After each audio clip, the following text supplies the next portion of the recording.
Good evening and welcome to the HUUSD School Board meeting for December 17th. My name is Ashley Woods. I'm the board chair. Dr. Mike, our superintendent, is going to be zooming in tonight as he is sick and didn't feel he should share his germs with us. Thank you, Dr. Mike. And pre-holiday. Hi, Lisa. We have a lot of people here from the public and a list of people who would like to make comment, and so we're calling the meeting to order at 6:07, and we'll start with public comment, and we'll start with Matt Henshin. And you can come and sit at the desk. This is our new configuration in hopes of making it more personable. There's no backs to you, and feel free to review that. Hey, excuse me, can you get okay with these wonderful mics? I don't know how we have to be so close to get very intimate. So I want to thank the members of the school board, Lisa, Mike, and the central office for all the work you do for our schools and local communities. For generations, Vermont school boards have carried the difficult responsibility of balancing students' needs with the economic realities of our local communities. From the very beginning of the Vermont Republic, public education was treated as literally our highest priority. In fact, universal access to a public education was the only positive right guaranteed to the people in our state's constitution. And Vermont was the first American colony to establish public education as a constitutional right. The founders of this state believed that education was essential to the very survival and soul of our democratic republic. So it's worth asking, what the heck is happening to our priorities as a state and as a nation? We literally live in the wealthiest nation in the history of the world, yet here we are again, debating over which teachers to cut, what programs to eliminate, and whether to close community schools that have been the heart of our communities for generations. It's absolutely ridiculous that we're here having this conversation, and it's equally ridiculous that we've allowed lawmakers in Montpelier to put all of the blame for this economic crisis on you guys. You guys and gals, you folks, our dedicated school board members who are freely giving their time to do an often thankless job.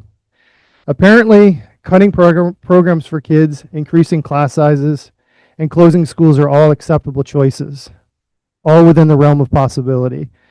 But asking the wealthiest among us to chip in a bit more, or asking the legislature to make across-the-board spending cuts to help pay for some of the many unfunded mandates that have been foisted upon local school boards is apparently off the table. Local school boards are one of the greatest democratic institutions in New England, and Vermont has long been one of its strongest champions. Yet for decades, school boards have been unfairly scapegoated as reckless, out-of-control spenders. This claim is simply not true. In fact, it is an outright lie. The reality, the truth, is that school boards have been asked to do more with less year after year, while absorbing one unfunded mandate after another and navigating state rules that are constantly changing. You have all done your work responsibly, often far more responsibly and more fiscally conservative than the legislature itself. So the idea that removing local control, closing community schools, and centralizing decision-making will somehow save money and improve outcomes is simply not supported by the evidence. In fact, of all the research I've seen, the actual empirical evidence, not merely hypothetical projections, but actual studies of communities who've gone through this devastating process, all of this evidence shows the exact opposite. Closing small community schools damages towns socially, economically, and spiritually. Property values decline, young families stop moving in, and the vicious downward cycle continues. Over the past two years in this district alone, we've cut nearly 50 positions. Working together, the union, the administration, and the school board have made these cuts in the least harmful way possible. But here we are tonight to say that enough is enough. The fat has been trimmed, and further cuts will come directly at the expense of students. Our union held a fall gathering toward the end of October. I'm speaking on behalf of the Harwood Union Education Association as the co-president. The gathering was attended by over 60 members, and we followed up the gathering with a member survey, and I wanted to share a couple results with you guys tonight. The first question we asked was, do we want to send a public message to the school board that we cannot support any budget this year that fails to provide at least level services next year?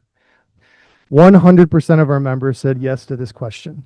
Our members are united in asking that you do what school boards are meant to do, which is to pass a responsible and appropriate budget that adequately funds a quality education for all of our kids. Granted, this question was asked before we learned that a level services budget would exceed the excess spending threshold, but our stance remains the same because if a reasonable budget triggers the excess spending threshold. Hello? Yeah? Okay. So when the legislature designed Act 60, it had a noble intent, but it also took away the ability of local school boards to determine the direct impact that school budgets would have on local property taxes. When they took that control from you, they also took responsibility for meeting the budgetary needs of our students in a way that does not lead to excessive property tax increases. That is their responsibility. If we continue to accept their blame and do their bidding, then we are letting them off the hook. We need to stand together and demand that our elected officials do their job.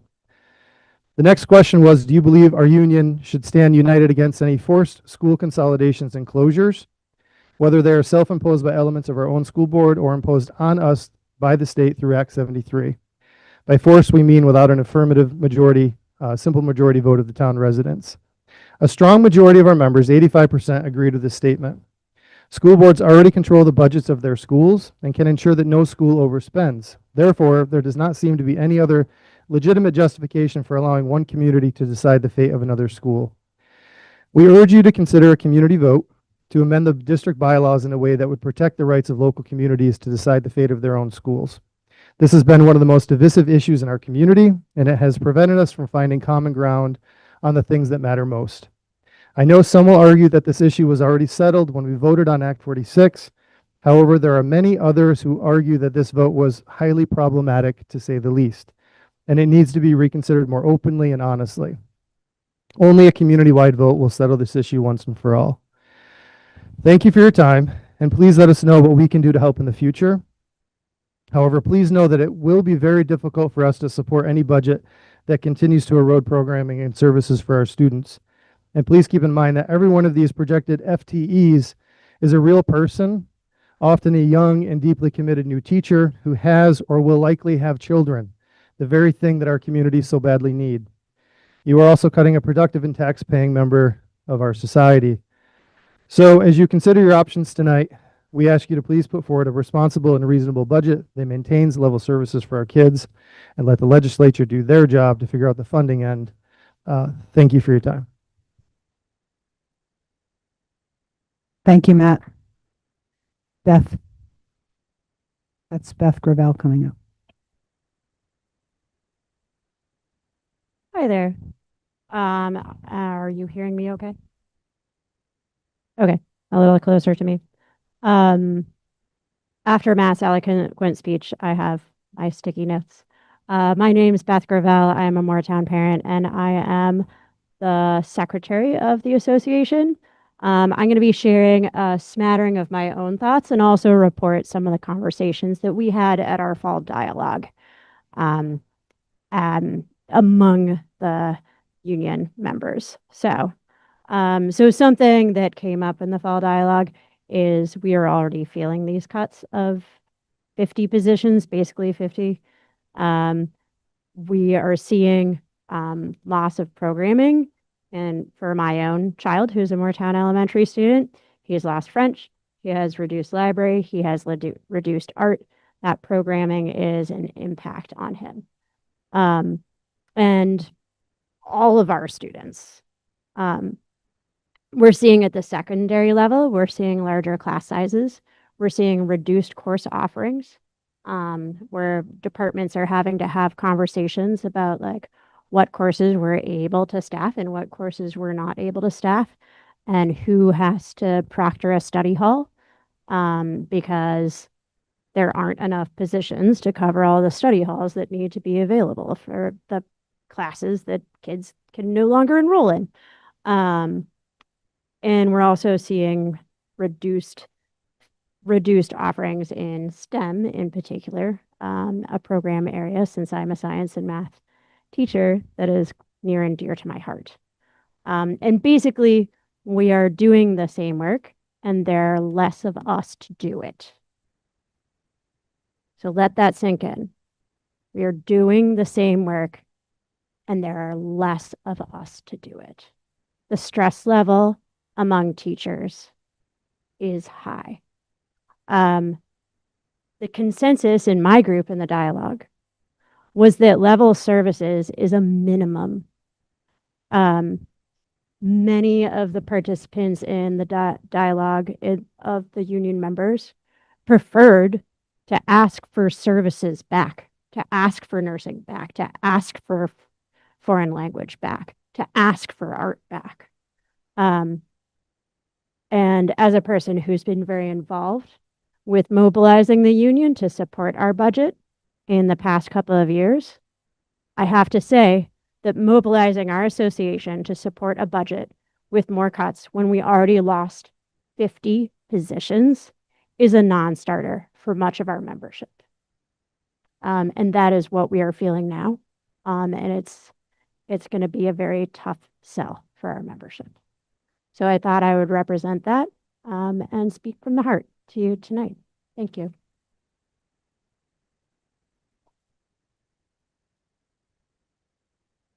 You, Beth. Next is Carla Francis from Moortown. Hi, I'm Carla Francis. And quick question for a friend that just walked in. Is it too late to sign up for public comment? So many that it'll go beyond our allotted time. Okay, wanted to ask. We have 6 so far, so that's probably a cap for us. Okay, thanks, Sorry. Ashley. Yeah. So I'm Carla Francis. I'm a Moortown resident. For those of you in the room, you can see I'm here with my husband, Brian, and my kids, Gabriel, 3, and Calvin, 15 months. And so I was alerted by his preschool teacher, Heather O'Hara, this morning that there would be topic of cutting sections in preschools. So I'm here to talk about how much we love the Moortown preschool program and our experience. But before I get into more hard details, we just think the quality is so, so high compared to what we hear our friends saying. We're extremely happy. Gabriel's assimilated so well. We just feel like he's getting the best play-based, nature-based education possible at such an important, crucial time for our little 3-year-old. We too, as parents, feel more assimilated into the Moortown community. So I think by going to public preschool, it's affecting the whole family and how much we're able to volunteer in town and just be connected.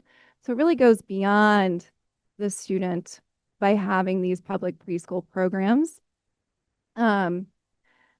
And beyond that, when Gabriel was approaching age 3, I read that it's really important for kids to be around other kids their age and be in a more formal setting. 3 seemed to be a magic number. So I started doing some research. He was in wonderful private care, which we're very happy with. But just do some research and see what was available. We had done the same thing when he was born for daycare, locked out all over the place with a reasonable drive.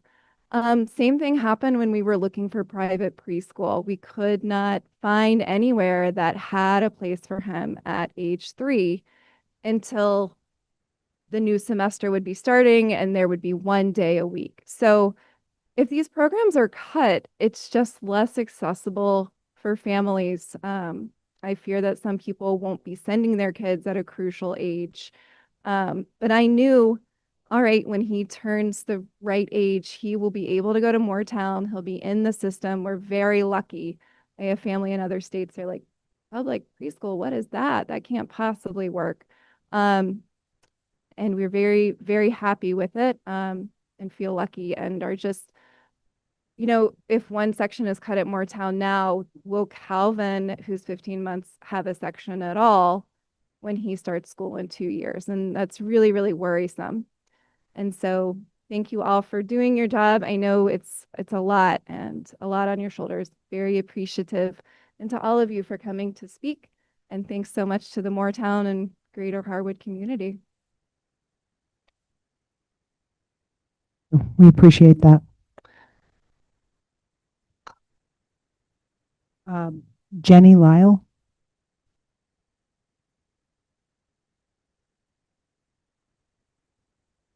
Hi, thank you for hearing comments from the public and My name is Jenny Lyle, and I've been teaching preschool in Moortown for about 15 years. I was told yesterday, along with my preschool colleagues, that HUUSD would be proposing to eliminate preschool in 2 Valley schools and cut a section of preschool in Moortown at tonight's board meeting. Later today, I heard that this would not be proposed, but is being discussed. So I decided to come tonight and speak on behalf of our youngest learners, our future generations, as well as our future schools and communities. When we cut preschool programs in 2 Valley schools and a section at Moortown, we send a strong message to our district and community that we do not value preschool. Will preschool ever return to Waitsfield or Fayston?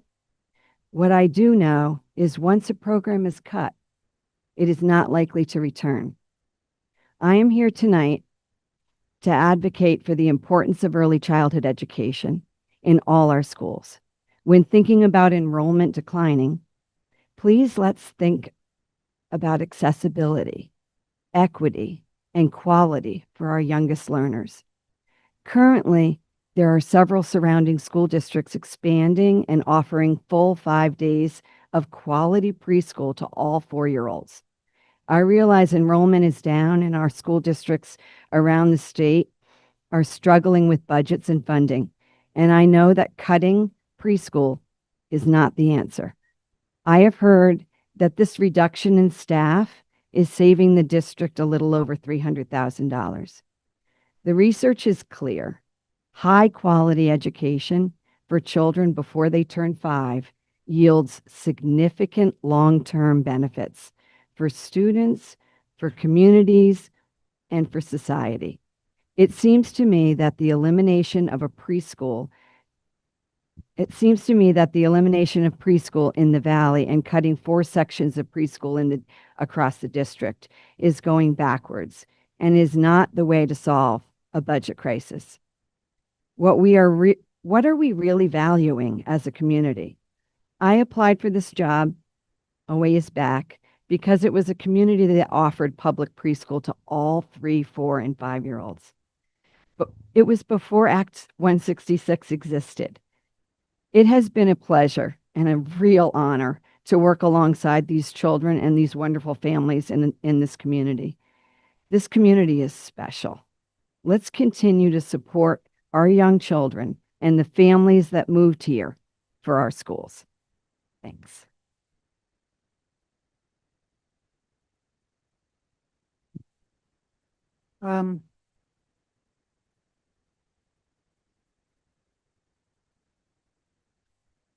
Ashley, you may want to remind, if you're at the end, see if there's anyone on Zoom that wants to speak. There's no hands raised right now.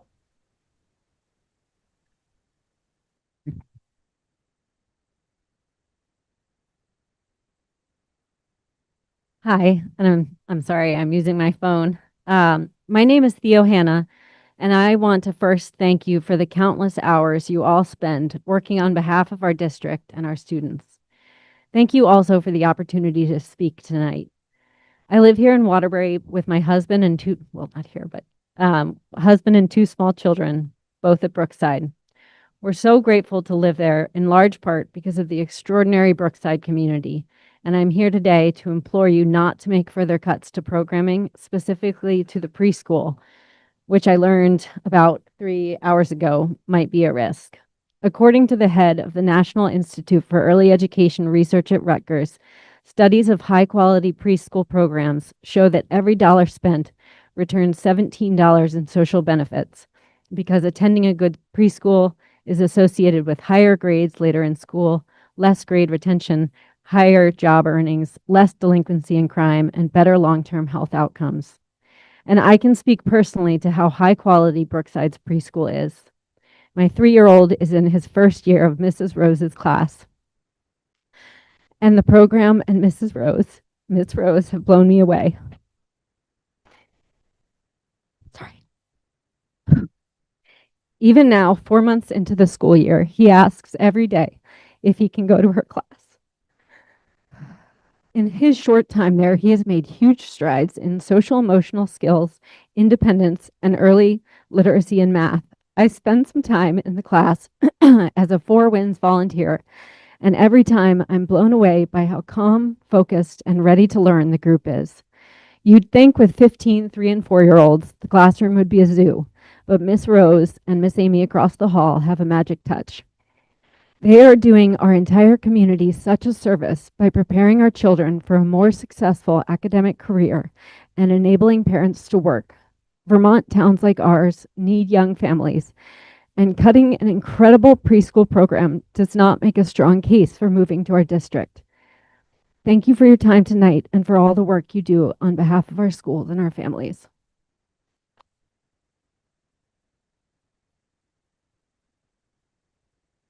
Thank you, Theo. Thank all of you. Thank you for being here. Thank you for coming and telling us how you feel. I'm sure you understand that this is as hard for us as anything. It's the hardest thing I've ever done in my life. I cry about it all the time. So, thank you. And Lisa, I'm so sorry I didn't get back to you today. I was just about to send you a text and say it's been that kind of day. But thank you all. And we do hear you. We do take it in. We do talk about it. This is no vacuum. We are listening. Thank you.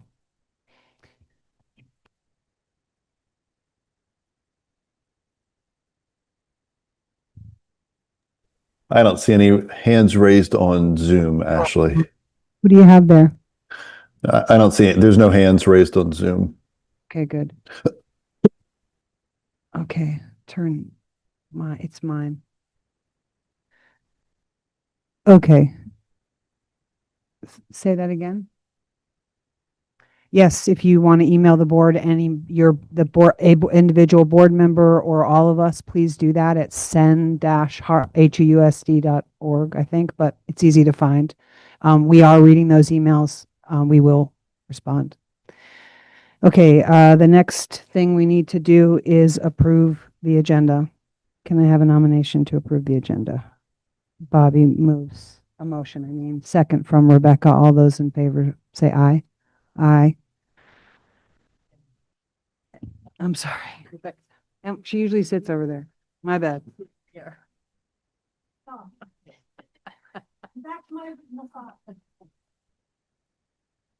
Jewel, maybe I need, yeah. This is unusual, but we are going to start our meeting this evening with an executive session. That means for our students, you'll go wait and we'll call you back. I'm going to read the motion and then I'll look for a second. Make a motion to enter into executive session with all board members, Superintendent Dr. Mike, and Director of Finance Lisa Essler. And for the suggested motion, can we add Mandy as well? I'm doing that, and we're going to add thank you. Mandy to that discussion. Mandy Couturier is here, and she is the MTSS coordinator. She's going to join us in the executive session, and we're going to add her here. Yeah. All right. All right. Can you see it? Can you read that? Oh, I read that. Yeah, go ahead. Lang's going to make the. I, Langford Davidson, make a motion to enter an executive session with all board members, Superintendent Dr. Mike, and Director of Finance Lisa Essner for the purpose of and Mandy, for the purpose of discussing labor relations agreements with employees because premature public knowledge would clearly place the public body or person involved at a substantial disadvantage. Corey and aye. All right.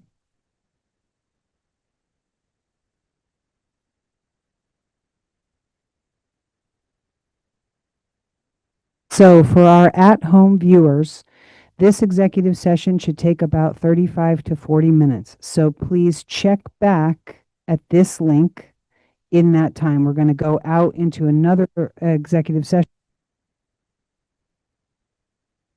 And then we will come back into the regular meeting to talk about budget at about 10 minutes after 7.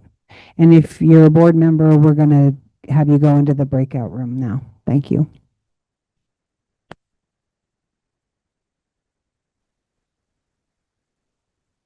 Okay, welcome back to the HUUSD board meeting, part 2. As we have just come out of executive session, we are taking no action from that executive session. And the executive session adjourned at 7:22, and we are back at 7:27. Okay. First, I want to go to the leadership report, which I am only opening just so we can gush all over Cashel and say how proud we are of him. Um,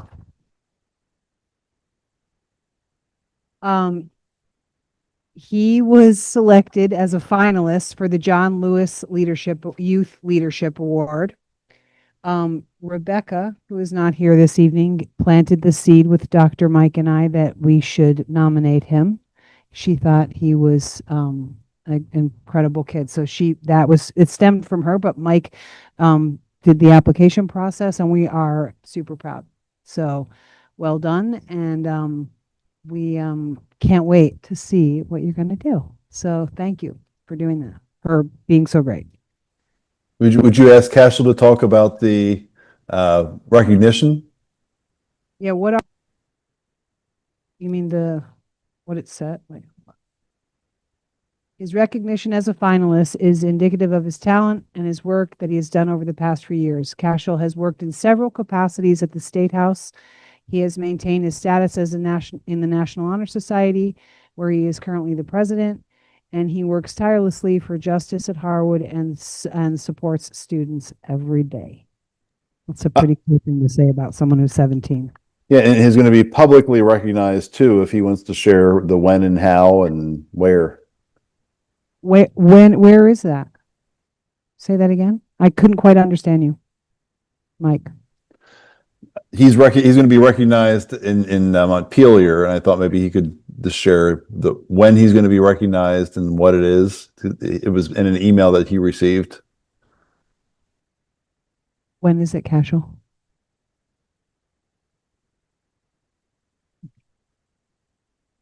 The ceremony is January 12th at the State House from, did you say 10:30 till they're done? So on January 12th. Ooh, I think I could make that. That'd be cool. Okay, so if you can make that, January 12th at 10:30, starting at 10:30. All right.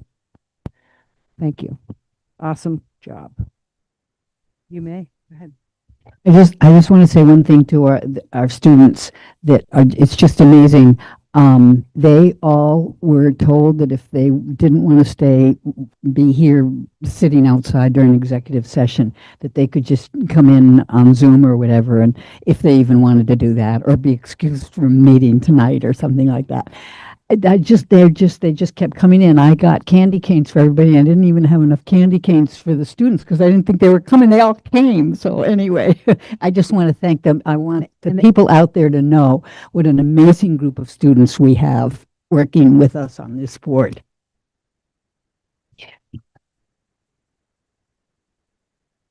Emma is online, so they are all here. Thank you for tuning in, Emma. Oh, we're eating gingerbread houses from the hallway now. They hot glue gun? No, it's on the competition. I'm going to show you. Oh. Okay. All right. So we don't have a student report or a superintendent report because we're going to dig right into our super fun budget discussion. So I am going to turn it over to Lucky Lisa. If you can pull up the slideshow.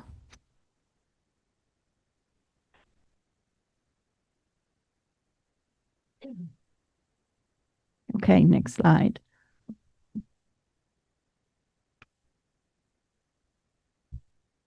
He's turning. So I wanted to remind everybody, go ahead, go to the next slide, Mike. I wanted to remind everybody the budget.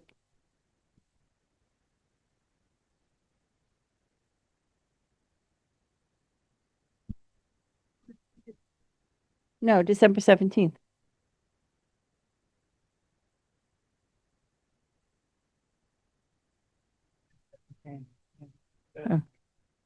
Oh, that's weird.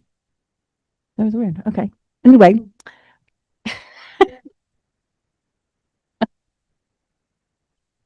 Because I did make a different presentation for January 7th, so I'm wondering. To talking about CLAs. So I wanted to remind everybody of the budget scenarios, level service, COLA, which is the aligned cost of living adjustment, which is projected to be 2.8%. The not to exceed excess spending threshold projected for fiscal year 27 is 16,470. That's an important number. Keep that in mind. And then level funded basically would be the same funding as the current fiscal year, which is $49.2 million. Next slide. I have a lot of questions of what is weighted pupil? What does it mean? It's basically, instead of using a simple head count, Vermont uses weighted pupils, and meaning that some students are counted more than one pupil. So based on the categories, the state recognizes that educating those categories typically are higher costs, certain categories. So Lisa, I apologize for a minute. I am doing this from my dual screen, which I never have done a board meeting at home. So I will get back on in a second here with it. And my apologies. For some reason, my camera is not working and I cannot share. I don't know Yeah, why. and I lost my screen, so give me a 1 second. Oh, All right, let me do you try want Cindy again. to open it? Nope, I got it. I got it now. I just exited everything.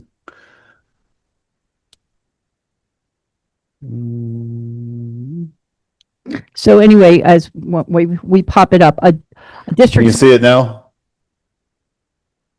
Yep, Can you- go to the okay. second slide. So a district's funding and tax calculations are based on those weighted pupil counts, and they're important, very important to us. Next slide. Why Vermont uses weighted pupil? It's to have equity for all of those different categories of students. And those weighted adjustments are grade level, characteristics like poverty and English language learners, which often we say ELL, and rural challenges as low population and density in small schools. Next slide. I just wanted to share the weights and the weighting factors for each of the different populations, whether it's poverty, pre-K, middle school, secondary school 9 to 12, and then we have the ELL and the population factor. Next slide. So if you recall, 2 years ago, we had getting our LTW ADMs. We had up to version 6. Last year, we had up to version 5. As of today, we are up to version 4. So we've already been through 1, 2, 3, 4, and 4. I'm hoping for a version 5 to be coming out. It was supposed to be today, but it didn't. I'm hoping to come out tomorrow. And again, those numbers are very important to us. We have to track those numbers and make sure that they're correct and that we're certifying those numbers. And we have not certified our numbers right now at the district because we are still fighting for a couple more numbers. As a reminder, we did a presentation on enrollments a few board meetings ago, but birth rates and enrollments are down across the state. And Mike, you can jump in. Yeah, and I did want to jump in and we can talk about it a little more later, but in that presentation from November, we talked specifically about pre-K, and this was referenced in public comment, and I want to be very clear that what we're looking at administratively has nothing to do with supporting or not supporting pre-K. And everything to do with taking a look at classroom numbers. We shared that we historically, this district has not collected census data for younger ages. And we put a big push back in the fall on, uncovering every possibility of who is coming in next year. And we did this because last year, our numbers went down significantly at Waitsfield. So we did not run a teacher's class, which is 2 sessions. We did not run that at Waitsfield. We closed that and we offered those students and those families an opportunity to go to another public pre-K at one of our other 3 schools. And so looking at the numbers, they bear out what we see here on birth rates. Our birth rates are declining. We're not seeing people having more children. We're not seeing huge move-ins. And because of that, we're taking a look district-wide next year at running a total of what would be 4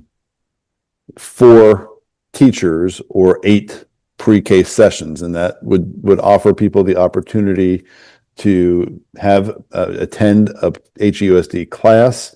But we also feel we have to be not only responsible educationally, but we also have to be responsible via enrollment and to our taxpayers and not have classes that are under enrolled. So that's one of the reasons. It's not anything to do with, it was something unrelated to this discussion, but the timing has coincided that we shared some information that we would be mentioning this tonight. So I understand everyone's comments. One of the comments that a parent made that lived in another state like me is that offering pre-K programming in public schools is not common in the United States. It's another example, to go to Matt Henshin's point, that we have a lot of great programs, but with those programs come costs. And this is one of those programs that we think is wonderful, that we would love to continue to maintain at maximum capacities for our enrollment. But it's one of the many examples that we'll start talking about of where we have to make sure that we're being not only educationally, but also financially responsible.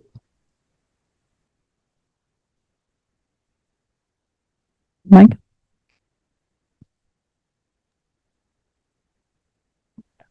So in looking at our enrollments, our current enrollment for K through 12 is 1591 plus 196 pre-K. And that 196, and I meant to put a note in here, that includes in-house pre-K and those that also go to external providers. So that's a total number. So our total enrollment this year, including pre-K, is 1,787. And if you look at the numbers below compared to last year's numbers, we've dropped, including pre-K, 27 students. So it's 1613 compared to 1591 K through 12, and 196 compared to 201. Next line. So again, that equates to 27 headcounts in a reduction in enrollments. Next slide. So remember, we're always talking about weighted pupils, and what does that equate to? So 27 less headcounts, total headcounts, equates to nearly 147 weighted pupils. It's a big number. Fewer pupils. So one of the things I had mentioned is that we are looking at every number in every one of those categories. And if you recall, ELL, English Language Learners, are weighted the most heavily. They're at 2.49. In version 1, we were only attributed to 10 ELL. We do know we have 21. And right now in version 4, it increased from 10 to 18. We're still waiting to get it up to 21. So if you recall a couple presentations ago, that was one of the things that we said we have somewhat control, because we are looking at every number and making sure every number is accounted for, every head is accounted for, because it's money into our budget. Next slide. Poverty across the state has gone down. Our weighted poverty count, if you can look at what our weighted poverty count this year is, 379.45 versus last year, which is 502.59. That's a drop. So that it happened across the state, but it didn't hit us until this year. This year, our poverty numbers.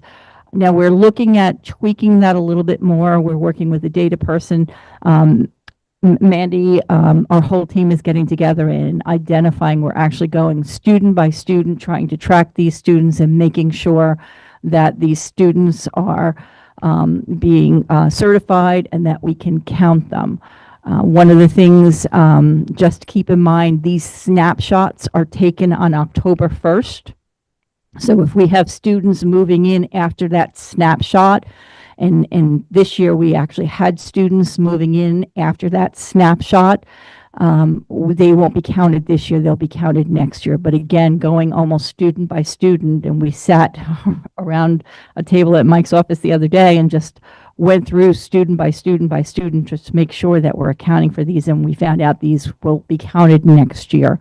So it is very important that we're really tracking our students and where they're coming from. And there's a lot of complexity with it. We found some students that we thought should have counted who were, if you remember back in November, the shelter in Waterbury opened and we had some students from there. But the challenge is the counts occur as the snapshot from the state. If you think of a picture, taking a picture, the snapshot happens October 1st. So if you have students who move in after October 1st, they don't count for the current year. They count for next year. So there's a variety of reasons why that poverty rate went down. I sent out a message asking people to fill out the income verification form, which we always include at the beginning of the year in enrollment. One of the problems statewide, there are really, I would say, two pieces. The one piece is we saw a lot of people enrolled for programming during COVID and the rules changed. And so last year, some schools started to see an impact and a decline last year. Ours, as Lisa mentioned, is this year. So that was one factor. The other factor is the move to universal meals. And in order for students to, in the past, receive a meal at a free or reduced rate, they had to either do the income verification through the state program or fill out a form. That process has changed and people are less reluctant. I can also share, I shared with the board that I got a lot of individual responses from parents. I responded to every parent who responded to that email. And the one parent said, he said, just so you know, a lot of people are reluctant to fill out forms or income verification. They think, the government's going to use them for ulterior motives. They think they're going, and this is what he shared with me, they think they're going to use it for reassessment to increase property taxes. There's all these myths of what the government uses that for that aren't true, but it does. It's perception, and people are becoming, in my experience, increasingly leery about filling out that level of information for state agencies, local governments.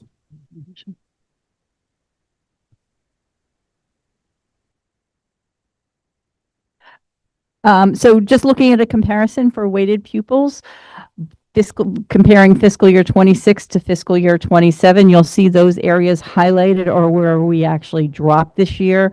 Poverty, English language learner, and sparsity slightly, which actually equates to 146.84 weighted loss, or roll up to 147 students, weighted students. So with less, next slide, Mike. So with less students, we still have that cost, and those 147 less students are impacting us because it's bringing less revenue into our district. So there's still the cost of doing business in our classrooms, and we still have to maintain that. But with that shift in a loss of 147 students is impacting us in terms of revenue. And this is one of the issues that I've shared with my previous board, is that when you have population decline, one of the tough things, and this may not be the best slide, but it's a slide that shows a classroom, a teacher, textbooks, there's some technology there, that when you lose students, particularly when it's slow across all your grades, whether it's individual students or counts, you can't always reduce classrooms. People will say, well, you should reduce classes, you should close schools. It's hard to do when you have a reduction of 27 unless there's some concentration of people. So Lisa's also illustrating that piece, but also illustrating that when you have less students for the Vermont's weighting system, you have to divide your total number by fewer students, which sends up your cost per pupil. So I set that next one up for you, Lisa. Okay. So what we wanted to do is looking at a comparison using this year's current budget. So this year's current budget is 49.2 million, and our current cost per pupil is 15,486. However, if you plug in that loss of 147 weighted students, our actual cost per pupil goes up to 16,391 in the current year, just using the current year's numbers and that loss of weighted pupil. I wanted to be able to show you that difference. Oh no, my battery's letting me know. Just as a reminder, the excess spending threshold is 15,926 this year. So we would be exceeding, had we had that loss this year, we would be exceeding that threshold. Next slide. So just to understand that cost, that excess, the projected weighted pupil, that increase, it actually equates to, with the 147 loss of weighted pupils, it would cost us over $900 more per student.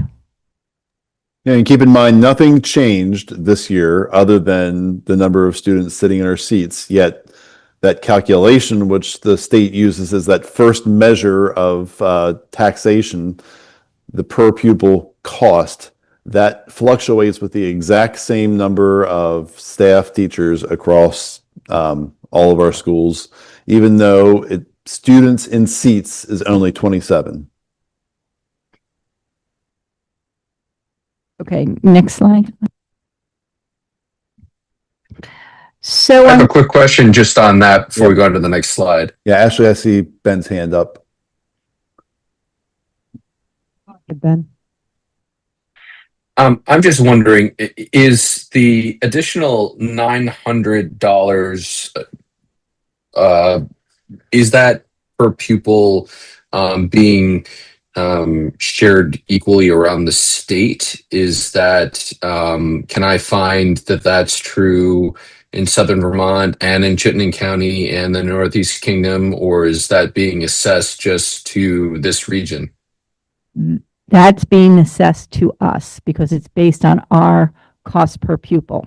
So that loss, looking at this year's numbers, that loss of weighted students would have an impact on raising our cost per pupil. So it would cost us more, $903 more for our cost per pupil. So that's, everything is based on our cost, our weighted cost per pupil, our LTW ADMs. Just talking individually to my colleagues, without naming particular schools, surrounding us, there are 2 districts that are seeing a similar kind of loss with a huge impact on their projected costs for next year. If you move to the northwest of us in Chittenden County, just because of their population density, they are not seeing the same kinds. Generally, the superintendents I talk to are generally not seeing the same kind of pressures there. Other parts of the state, they are. Some places, like when you get into the NEK, you have some places with high poverty that are not seeing as much of a reduction. It really is dependent upon your cost per pupil, where you fall in relation to other districts, your weights, and then how the whole formula is calculated based on Act 127 and all the other number soup from legislation from the state.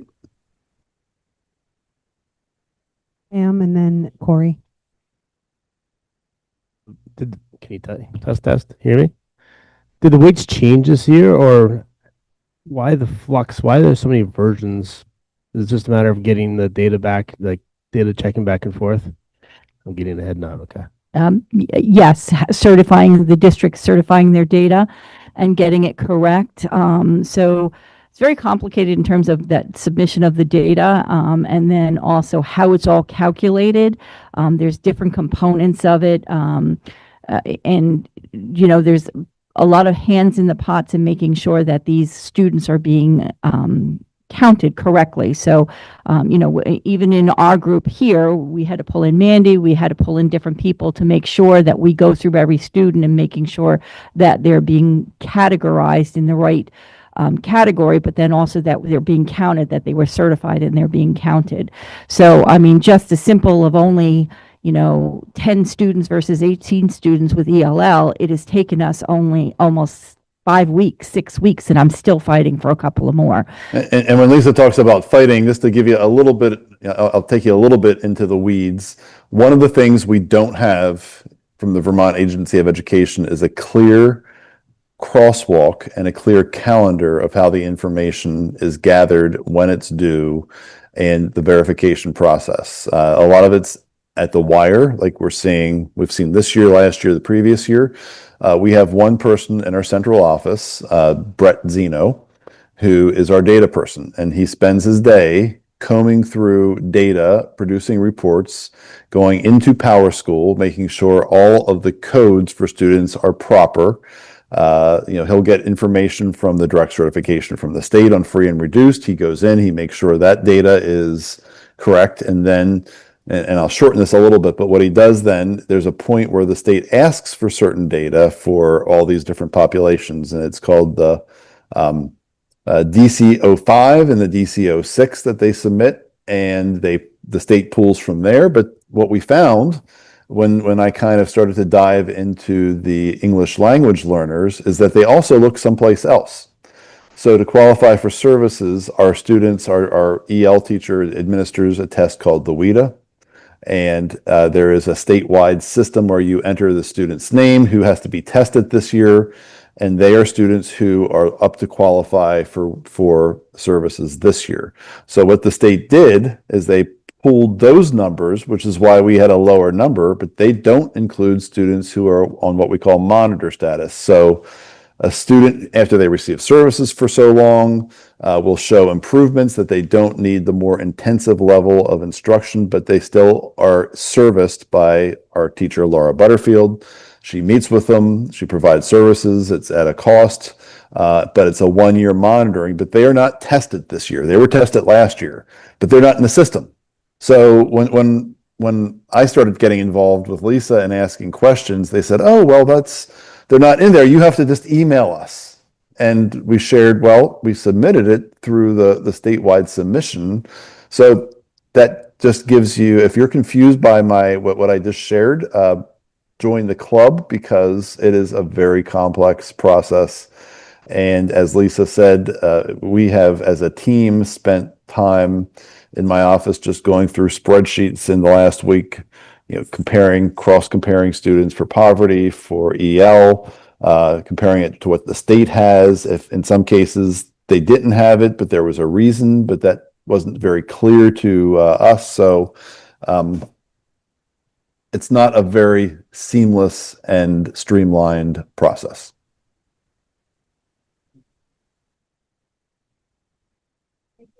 Questions passed and we can keep going. And Ben, I want to apologize. I misunderstood your question. I thought you were specifically asking about the $903 increase. I know I can't. Touch screen. Okay. So I just wanted to remind everybody of the budget scenarios that you guys asked me to look at. So initially we had said 4%. And remember, numbers always change, and I'm reporting and discussing today of numbers I know in front of me today. Things can always change. Nothing's finalized. Yield's not finalized. LTW ADMs are not finalized. I'm praying that our numbers are not finalized yet and they go up a little bit. So this is based on what I know today. So always keep that in mind. Numbers change. This is a snapshot as of today. So a couple of board meetings ago, we were looking at 4%. I wanted to include that. So if we have a not to exceed, that was the charge, not to exceed excess spending threshold at 4%, which would be a year-over-year increase of $1.9 million. That does exceed the threshold with V4 LTW ADM.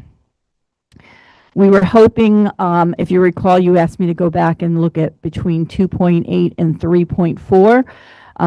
3.4 year over year increase as of today, that exceeds the threshold over our cost per pupil with V4. COLA at 2.8%, that does not exceed the threshold, and it brings us down to $30.29 below the threshold of 16,470. And then we were looking at numbers, and to be able to say, because if you recall, you had said how comfortable I would be, and if you could model anything below, having at least of a cushion of $250 below the threshold. So just looking at buckets, no numbers are final, looking at buckets and discussing buckets, we would need to be at a 1.2% year over year increase, which we would be below the threshold of $345.46.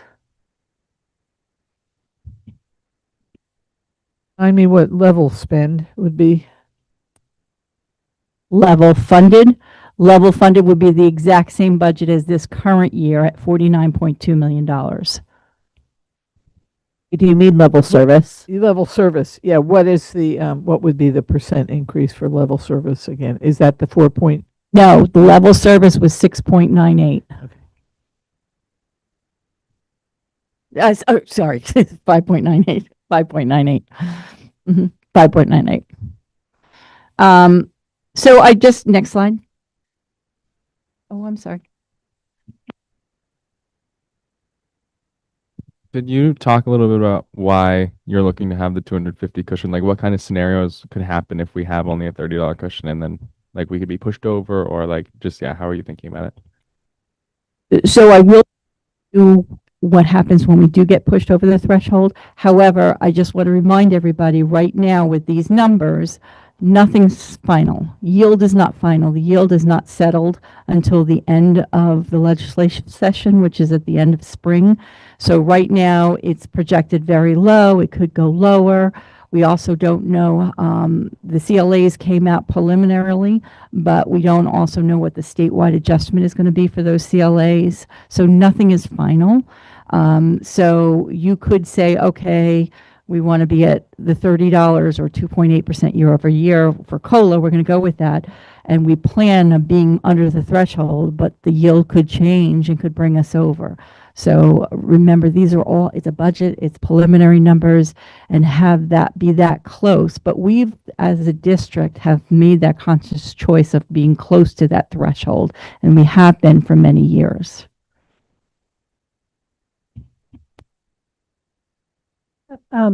So I guess I just want to clarification as a reminder, looking back at the presentation information from several meetings ago. Even, it sort of looks sort of okay looking at the whole aligning with COLA, and that gives us that we are below the excess spending threshold, but that still means having to make tough decisions in order to make this happen. So this number that at the moment, the idea of a 2.8% increase seems like something that can be stomached by, adjustments to taxes or what have you. It's still meeting some very, very difficult decisions that we discussed in previous meetings. I just feel like there should also be a reminder of that. I have slides coming. Don't worry, but wait. Oh, sorry. So, just as a codicil, I want to remind you at that point when we were budgeting and estimating, we didn't have our LTW ADMs, and we used the current LTW ADM. So that number dropped by 147. So that's also what's the change from last time to this time. Next slide. I want to remind okay, sorry, Mike. Go back one, Mike, I'm sorry. I wanted to remind everybody that 73% of our budget is personnel costs. And that's a large chunk. If you look at other districts are at 75, 78, 80. So our personnel costs are low, on the low side compared to other districts. But it's still 73% of our budget, our personnel costs. Next slide. So I just wanted to be able to have an understanding of the budget components. So if we take the current cost per pupil, which is 15,486, and we say 73% of that is salary, benefits, and taxes. So I forgot to add taxes in there, but that's all inclusive. So what we call above the line costs cost 73%. So that would be $11,305 out of our current cost per pupil. The remaining 27% for non-personnel costs, and you can see the list there. Some of them are significant: facilities and operations, transportation, contracted services for special ed, utilities to keep the lights on. That's 27% of our cost per pupil, or $4,801. Next slide. So just another way of thinking about it, if we are saying 73% or $11,305 is the cost of our 73% of the cost per pupil expense, how is that comparing to the amount of students in a classroom? So it would take 11 students in a classroom, which would be nearly the same cost as one full-time mid-career teacher with salary, benefits, and taxes. Now, if you recall, last time I said an average FTE salary was $99,909. But what I did here is I put in an average teachers. This is just teacher. The number I gave in the previous presentation, that was all staff, when I pulled in all staff. So, so just to give you an idea of what it would take, and in a comparison. Yeah, just a quick question. Does that teacher have 3 hands? Maybe. Sorry. It's AI.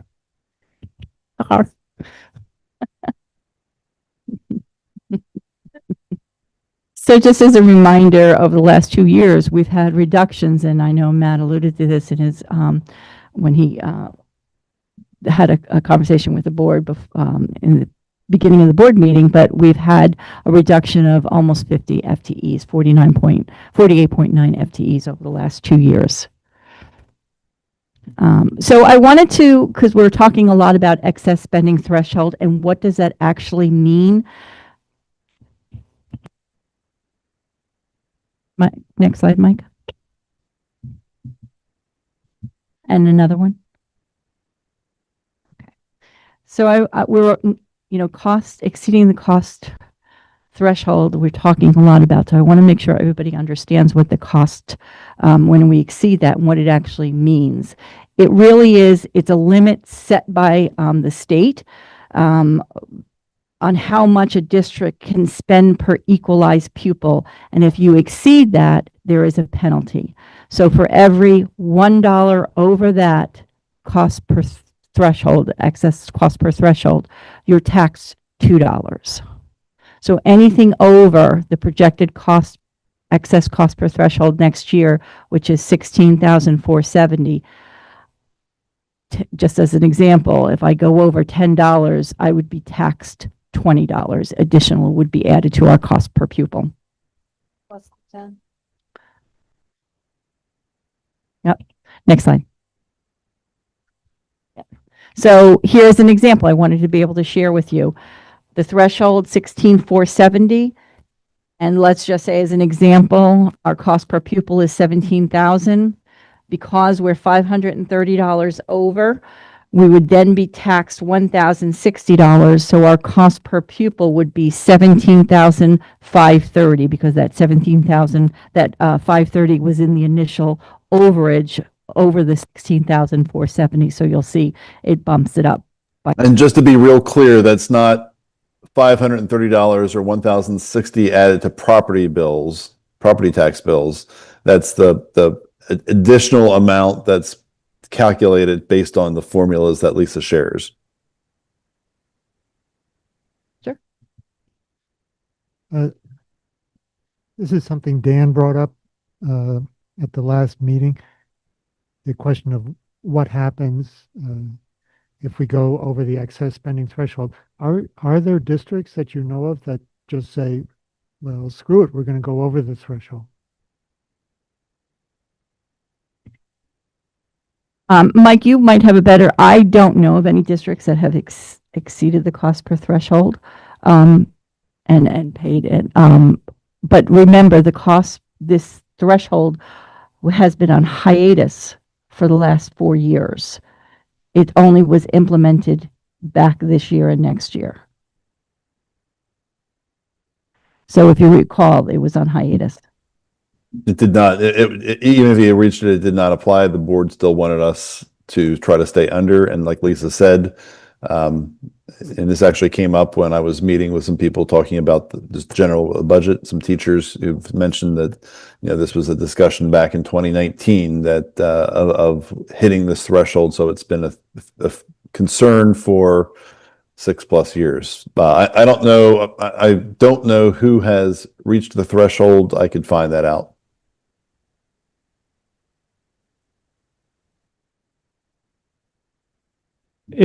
So we're taxed more, and then where does that extra money go to the state? Does that go into the general fund, but it doesn't go to our budget stays the same, but we charge the taxpayers based on a higher per student spending. So effectively, we'd have to clear a budget as if, in this case, as if we spent $17,530 per pupil. So let's say it's $51 million. Suddenly our budget's 53. So we would tax the people of our here for that, and then that extra $2 million goes to the government. It's like Langford, the way that the process works is all of our tax dollars go to Montpelier. In essence, the town actually writes a check, but the funds in theory go to the state education fund. So I believe last year's numbers, of all the money property taxes taxed in Waterbury, Duxbury, and the Valley, only 83% came back to Harwood. The rest, the other 17%, were dispersed to other parts of the state.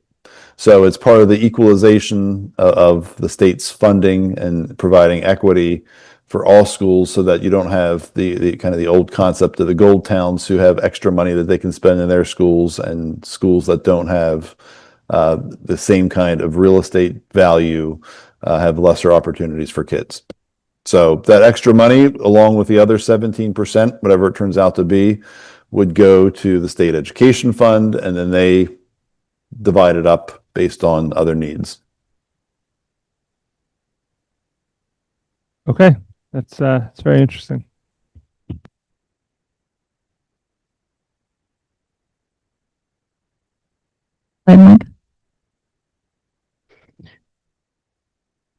Okay. So again, I want to preface, this is looking at numbers today and just looking at estimates and buckets of numbers. Nothing is solidified. Nothing is written in stone. This is just for talking points and to be able to bring numbers in front of the board. So in looking at different options, we would be looking at one option could be district efficiencies, and looking at district efficiencies would be approximately 984,000 in reductions, which equates to about 8 FTEs, and that option 1 does exceed the threshold. And most of those areas are, central office, administrative, district level efficiencies.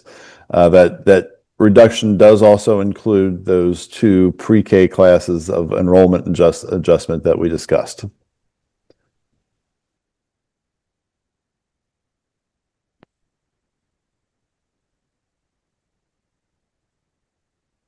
Telling a story. So, and then I'll have slides on each of the options and what it includes. So option 2, we call building optimization and alignment, BOA for short. That is under the threshold, which is 2.8%. The reduction would be $2.3 million or approximately 19 FTEs. And option 3 is program elimination.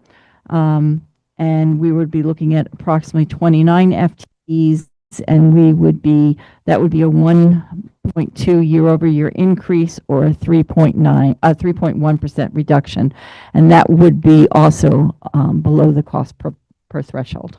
What I want to just make sure I mention is that what Lisa did is she took what the numbers would be on kind of your targets to the administration and determined what an average reduction would be, whether that's an administrator, a teacher, or a support staff member, and equated that to full-time equivalencies, people in seats. Because one of the pieces that we talked about is that we've made significant reductions, and this came up in public comment. Those reductions have mostly not impacted people. There have been some impacted, but most of them have been retirements, resignations, attrition, positions that, while impactful, have, I think, not been felt to the same degree by our students, our parents, and the community at large. Although it has been felt by our staff, by our principals, by teachers, by support staff. So we have not fully fleshed out what those options would be. When we started talking about building optimization, kind of the idea came 2 weeks ago. One of the board members said in response to the presentation from Truex Collins, you're telling me that we have less students than we had 10 years ago, yet we have full buildings. And I explained, using Brookside as an example, that building optimization to us is how do you use the same space with resources. So what we did with Brookside, as everyone knows and the community knows, is we reduced from 4 per grade to 3 per grade, and we increased class size. That was how that occurred. So again, we have not fully modeled out beyond what the reduction would be, but we are at the point where there are not easy reductions. So it would require some level of taking a look at buildings, taking a look at staffing, and finding ways to do similar things, not the same thing, but similar things that we did at Brookside. What I will also share is that as we've envisioned it, this is something we feel that the board needs to give us additional direction with what kind of options and thoughts to come back with. I wanted to say up front that, as part of many of the options, the Visioning and Building Use Committee looked at all kinds of possibilities, all kinds of interesting possibilities. What we started to think about is, are there ways to optimize buildings without closing schools? And I think there are. The question I think the board needs to ask is really kind of captured in the study that Truex Collins did on building needs, building costs, what the future is of enrollment, and start to look at that crystal ball. And we're happy to model specifics at future meetings, but really what we were taking a look at is, number one, the optimization alignment is because there's not a lot of easy reductions. For example, there's examples I shared before. The board knows, the community knows, we've reduced nurses. We are still above the state requirements. We still have more nurses than are required by the educational quality standards, but we don't feel that that's an area that we can significantly reduce anymore. We don't feel that we have full-time counselors with the reductions, particularly in our buildings that don't have the same level of scale as a Brookside. We have felt impacts because, if you go into school any particular day, teachers mentioned in public comment that we need people to cover positions. We don't have that full-time librarian who can help cover anymore in some of our schools.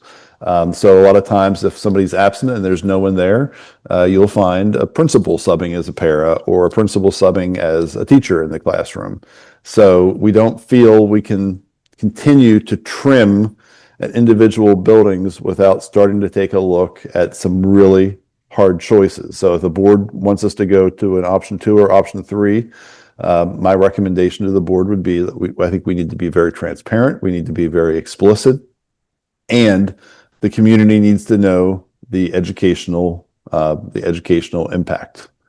We have a lot of wonderful programs in Vermont and in our schools, and the programs come at a cost. I will cite again the conversation we had about pre-K programming. Not every state guarantees public pre-K. We do. We feel very passionately about it. But like with all of our other programs, we need to find ways to fund those programs, or at the point where we need to look at ways to reduce. We just don't have the below the line non-personnel areas that we can significantly reduce anymore. We have questions from Bobby, then Rob, then Jonathan.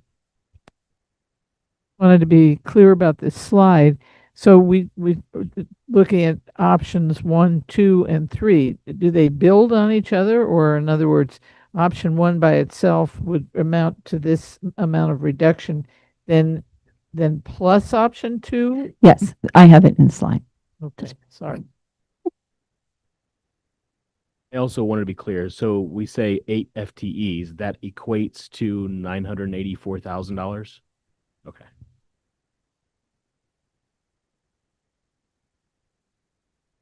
I don't love the term FTEs. Yeah, Based on its implication. yeah, it's full-time equivalents. Full-time equivalents. So you're always taking an average and looking at full-time equivalents and then be able to calculate it out, because you want to understand that number. What does it equate to? That doesn't mean for option 1, there are 8 people looking at losing their job, and option 2 is 19 people losing a job. You threw that. It represents a reduction in force. It could be people, it could be positions. Of the roughly 50 positions that we have been able to reduce in the last 2 years, we were able to do all but a handful, all but a half a dozen or less, through reducing positions through retirement, resignation, transfer in cases. That's going to become increasingly difficult. So the reason Lisa uses full-time equivalent is it's not necessarily a person. It could be, to be very clear, it could be, if this is the option that the board chooses to go with for a first for a budget. Mike, I have a question regarding the potential in option 3 with program elimination. I don't know if you've done any diving into what programs would be eliminated, but I've asked for already and would really like to see a breakdown of what some of our extracurricular activities look like, since they've avoided any cuts at this so far in any of the years we've had to make cuts. It would seem to me that at least knowing what that would look like would be beneficial to see what if their cuts reflected some of the similar percentage cuts that other departments have suffered. I have said before that I don't think it's fair that any one group gets golden protection from cuts, and I still haven't heard or seen any indication that that's been considered, or what the ramifications of any cuts towards extracurriculars, including sports, would look like. And I know there is money being spent on this stuff that could probably save a number of FTEs if cuts were handled in a more balanced way. And so I'm really trying to get some idea of what that would look like. And I hope at some point that can be presented. And just to be clear, Lisa did present last time. There have been reductions in co-curricular, and Lisa, correct me if I'm wrong. Last year, we reduced building budgets to a pretty significant amount, and building, especially for Harwood, the building budget contains those extracurricular activities. And I think, Lisa, you said at the last meeting that there were reductions to the tune of about $110,000. Is that correct? That was in last presentation. If you recall, Jonathan, I had shared how much we actually cut in co-curricular and athletics. And I'm happy to come back. We last year we did a presentation on what's required, what's not, and the one piece I will say is it gets complicated. So I would say there's no golden programs from our administrators' positions, but I will say from law there are. I can't reduce special education services for students with an IEP without facing either a due process administrative request, a complaint, or a lawsuit. So there's some areas that do have protections because of various laws that are in place at the state and federal level. There's other complications. So like anything, I can't give a clear 10-word answer on those solutions. An example I will give is that in the collective bargaining agreement at Harwood, at Crossett Brook, and at the elementary level, there are requirements for preparation time for regular classroom teachers. So a third grade teacher has X amount of time that you have to release them to prepare during the day. How we handle that is through their special subjects. So for art example. So while there may be some areas that are not required by state statute, there are implications because they are required in order to meet the terms of the contract, which is something that the board has negotiated and that we want to make sure we do. Teachers take that time and use it very judiciously. So I can come back. We've shared some slides last year on those areas. We can come back and give it to you, but it's why I can't just at a board meeting say, these three things can be cut, and that it's a black and white answer. There's a level of nuance and complexity to it that I can certainly share if we give an example, and that's when the last 2 years when we've made some decisions administratively that we came to the board with, we were able to do those areas with more minimal impacts. So it's a long-winded answer to say it's a very complex area because we're governed as a public school by not only state and federal law, but collective bargaining agreements. I get that. I do get that, Mike, and I'm not meaning to muddy the water with to talk about things that aren't cuttable. But we took away language for elementary schools. We've reduced arts, but yet not one sport has been canceled. We could take one sport from every season and say that sport's no longer being offered. People that want to play sports would have to switch to one of the remaining sports. Mm-hmm. Any one of those cuts would bring back the nurses, would eliminate the need to reduce staff that are teaching kids.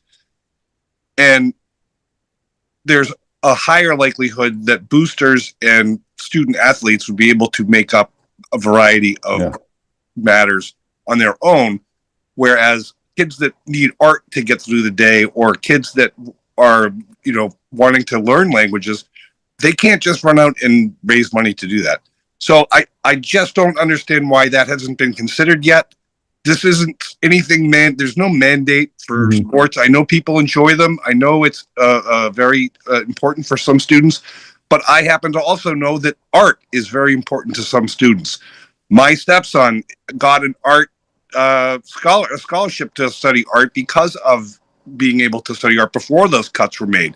God knows if my daughter wants to follow up on that, will she have enough background to go forward? So I'm just suggesting that at some point, before we cut more nurses or before we cut more teachers, we should we need to be presented some kind of a look as to what would happen if we started digging into team sports.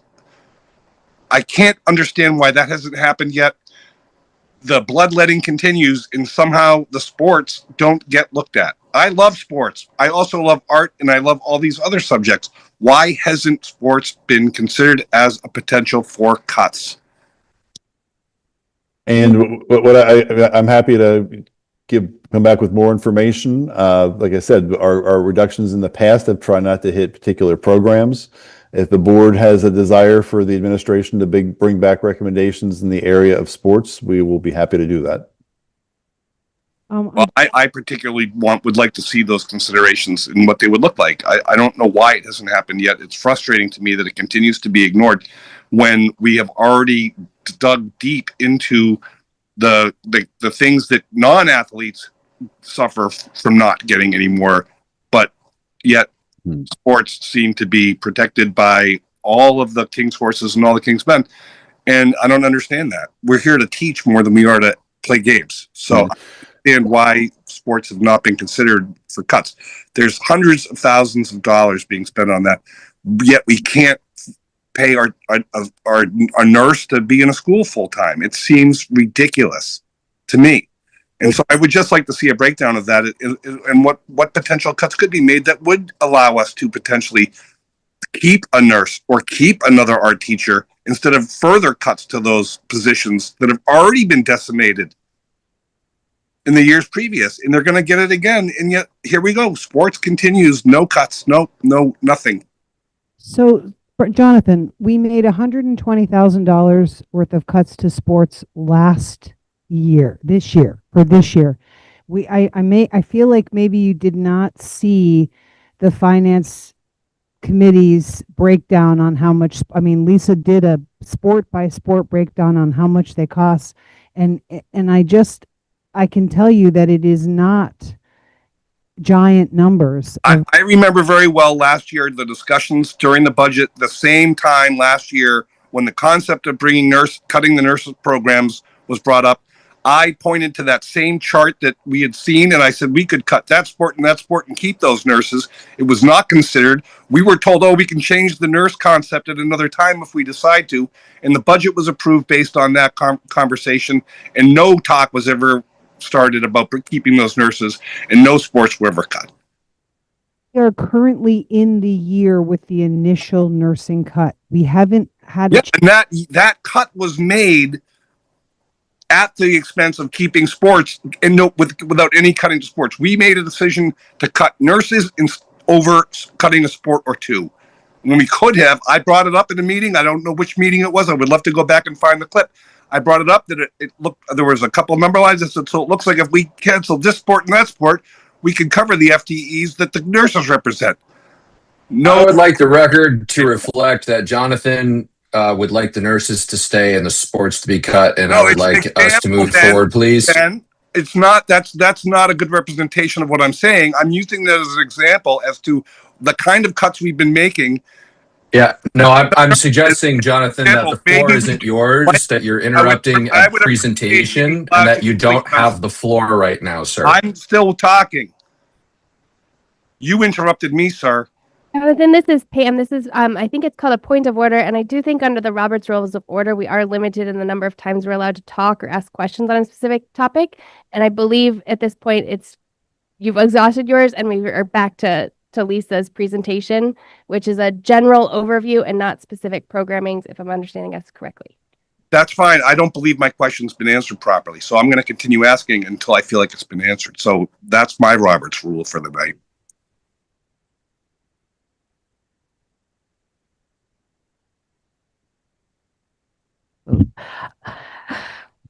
Okay, next slide, Mike. Wait, I have to turn around because I can't see it. The computer's so small. So, I'm sorry, my computer died. So, yeah, this is not my computer, so I don't. Thank you.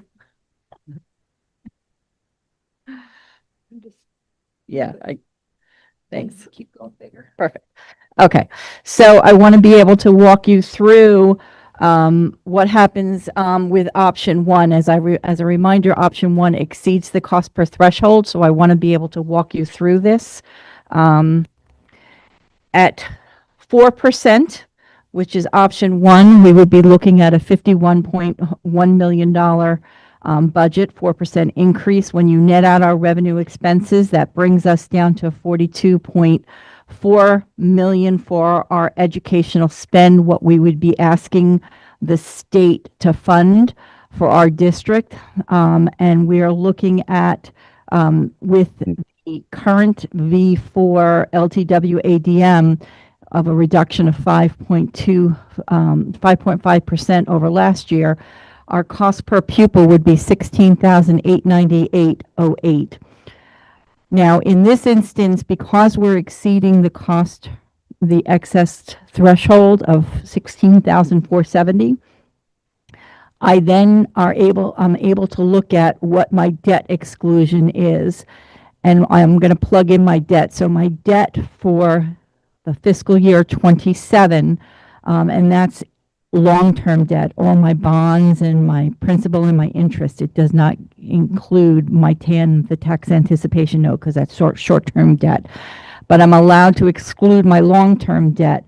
I take my long-term debt, which I've projected for next year to be $563,816, and then I have to divide that by my long-term weighted average to give me what my cost per pupil would be when I take that exclusion out. So I take that and look at it, and it brings me then down to $16,673.71. And the problem is 673, even with that exclusion of the debt, I'm still exceeding the cost excess, the threshold. So because I'm exceeding that threshold, I can't use that adjusted amount of 16,673. I have to then go back and say, okay, how much over am I of that 16,898? And I'm actually $204.71 over. So then I have to add that amount to my 16,898, which brings me to my cost per pupil at 17,109.79. Had I been below that threshold, I could count those exclusions, but because of using those exclusions did not bring me below the excess spending threshold, I am then taxed. So does everybody understand that? To be able to include those exclusions, I have to be under that 16,470. And because I'm not, it only brings me to $16,773.71. I'm still over. I can't use that adjusted number. I have to go back up to that calculated number. So that adds, for every $1 over, it adds $2 into our cost per pupil. So then I am, so when you work through the calculation, and you divide it by the yield, and you'll also see that we are getting that taxing capacity discount in this current, and for fiscal year 27, it's projected at 5 cents, but there is a statewide adjustment. Now, just to let you know, the statewide adjustment is in flux right now. Some people are saying it's 70%. Some people are saying it's 72.8%. I'm budgeting it at 72.8%. So at 72.8%, that 5 cents taxing capacity discount brings us down. We get an additional almost 7 cents, 6.9 cents off of our district tax rate. So our adjusted district tax rate would be $1.8641. That's pre-CLA. So I just wanted to walk everybody through this. So in exceeding the cost per threshold, the excess threshold, this is where we're seeing that extra tax, that extra dollar. So every $1 over, we get taxed $2. Next slide. Why isn't this going? Hold on.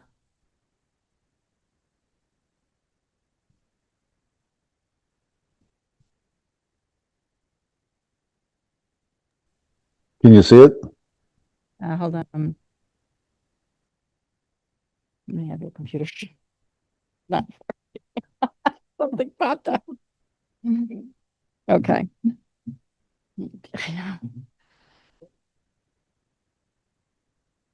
Okay. So now what are the district efficiencies for option one? The district efficiencies are district-wide saving reductions that do not directly impact classroom operations. We were looking at a reduction in stipend expenses. We also are looking at creating what we talked about, the preschool centers based on our October enrollment presentation and anticipated enrollment for fiscal year 27 and creating those centers. We're also looking at further reductions in extracurricular activity and athletics. So Jonathan, as a reminder, at the last presentation, I did state, and I can share that presentation with you this evening, we had over $100,000 in extracurricular and athletic reductions. And I also shared at the facilities, the finance committee, sport by sport and the participation in each sport of what each costs us. And I can certainly share that with you again as well.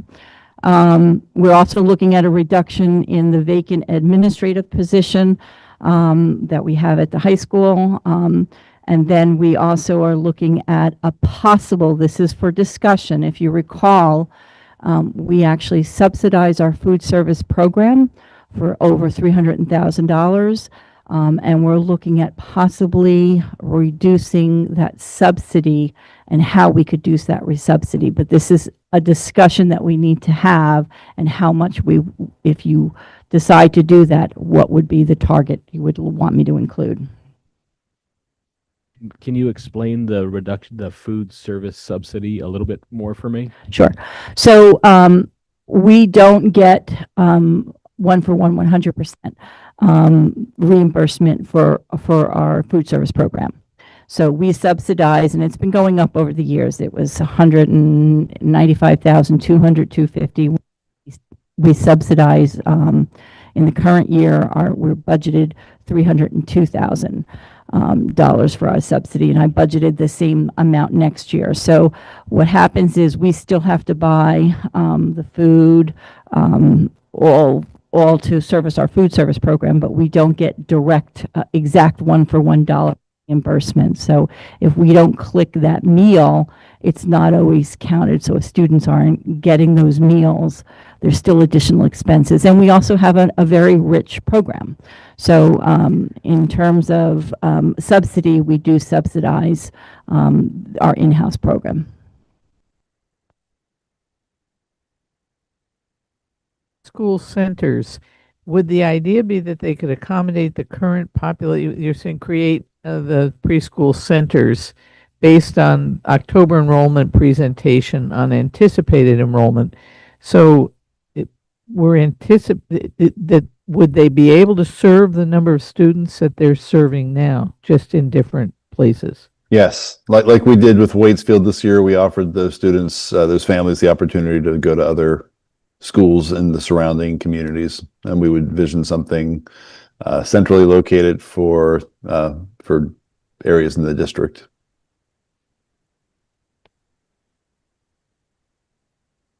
The salad program at the high school just keeps popping into my brain.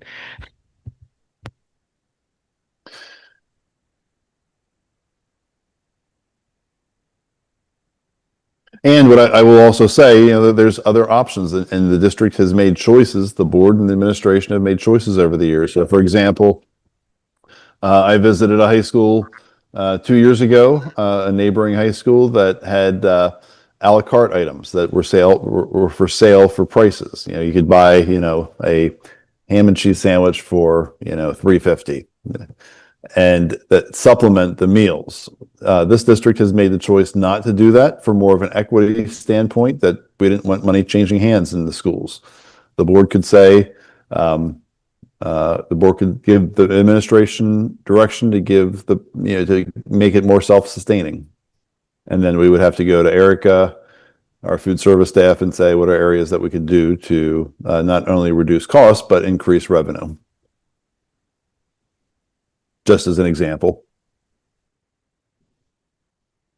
Thank you for that. Anybody with questions right now? Go ahead, Lisa.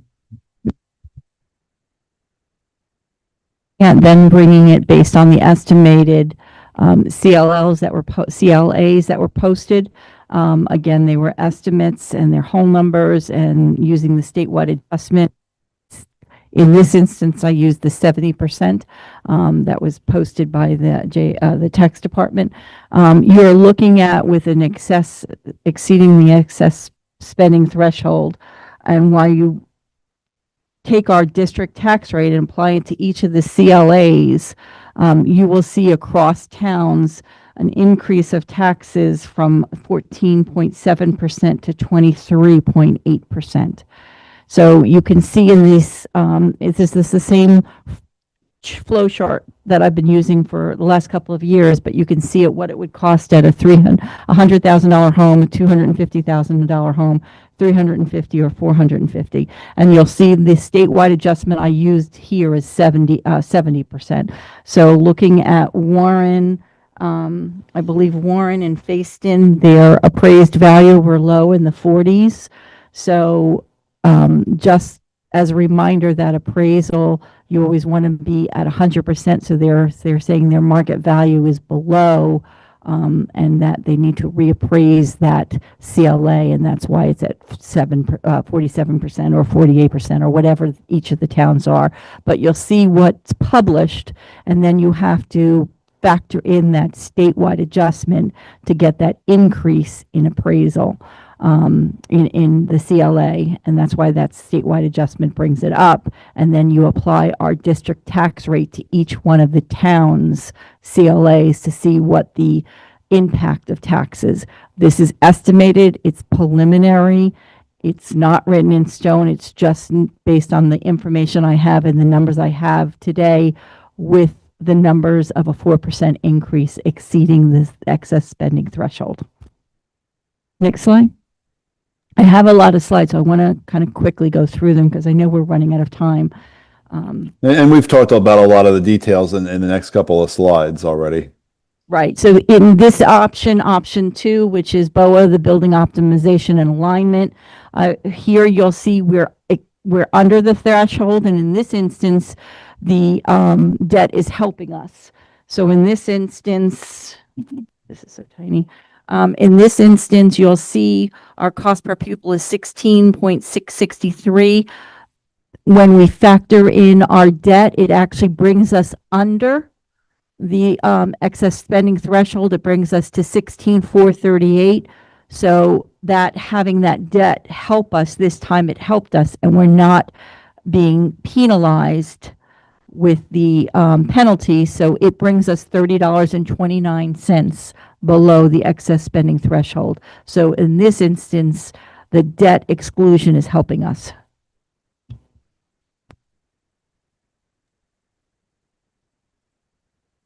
Just wanted to clarify, when we're looking at this option 2 chart, it's just for the option 2 numbers. It's not 1 and 2 combined. It's just looking at the option 2. Oh, it is both. Okay. 2 is always 1 plus, and then 3 is 2 plus. So it's all of them. 2 is 1 plus 2, and 3 is 1, 2, and 3. Yep, and you'll see that. Yeah. It's a good question, though. And then in this option, I can jump in for Lisa that it's taking a look at realignment options similar to what we did for Brookside over the last 2 years. But this we would recommend that has some level of committee board discussion. Yeah, so you'll see it includes all of option 1 plus. Next slide, Mike. So, okay, so the tax rate here, you'll see the tax rate with option 2, 2.8% year-over-year increase. The impact is slightly less for taxes. You'll see anywhere from 10% to 18.8% across the school, across the towns. Next slide. Option 3, elimination of programs, which is a 1.2% year-over-year increase. This actually, going through the same process and methodology. This brings us $345.46 under the excess spending threshold. Our district tax rate with the taxing capacity discount brings us at 1.75. How does that equate to taxes? Oh, I'm sorry. Go to the next slide, Mike. So program elimination includes option 1 and option 2, and then further reductions of educational programming. Again, this is just numbers that we put together at the original slides. Next slide, Mike. And then you'll see with that discount, with option 3, it's only a 1.2% year-over-year increase, over a $3.1 million reduction. You will see the tax rates then go from 7.9% to 16.5%. Unfortunately, Facein and Waterbury's CLAs really plummeted this year. So, next slide.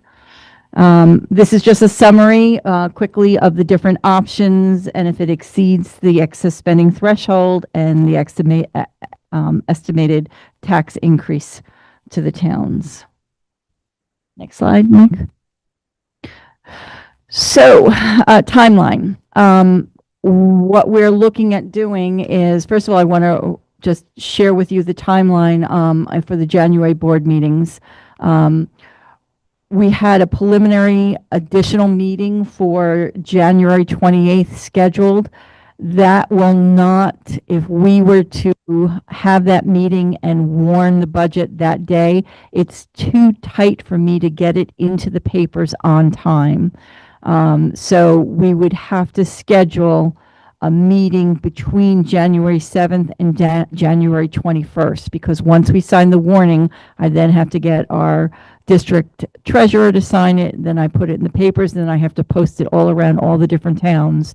And having that one-day turnover is not enough time if we have the January 28th meeting, so that can't happen. So we would really need to reschedule a meeting between those two board meetings to have further discussions on the budget. No, we have that we would add one on the 14th. Oh, Lang's got the manual out. Let's see. What does it say? What's our alternative meeting day? The 2025-26 meeting schedule says January 7th, 21st, and 28th if needed, which is what's on the sheet here. Yeah, we're going to change it and dial it back to the 14th because we need it for our warning.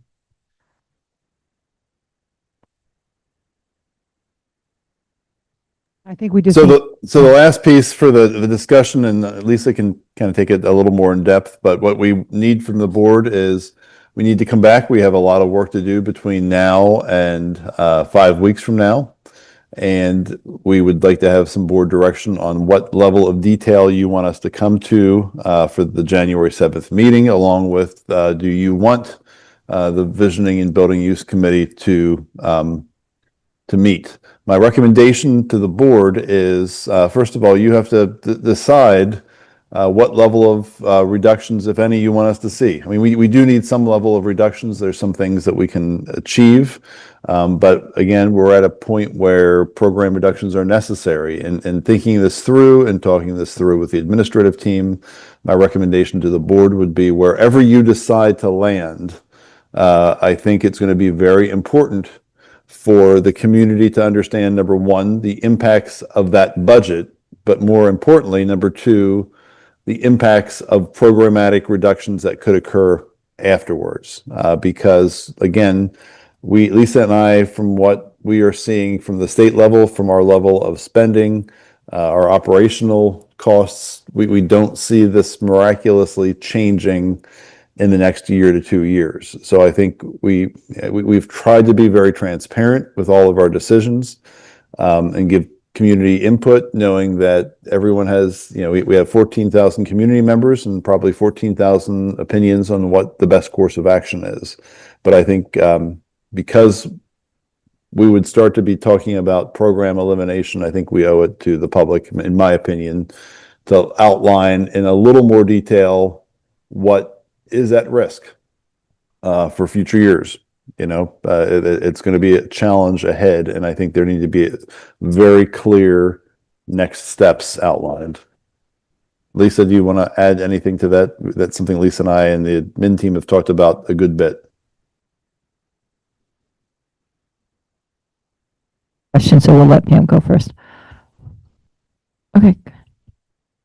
I guess if our direction as a board tonight is to provide you information, I think all of these options sounds incredibly terrible, but I think they're realistically what we're facing.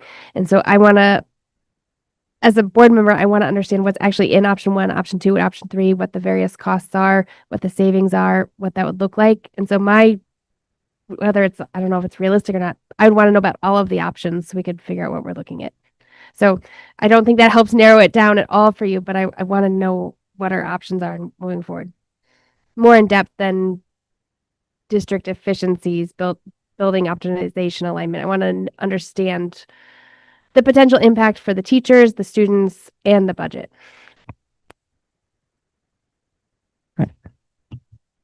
Ask if we got rid of Lisa's position, could we just close our eyes and forget all this happens?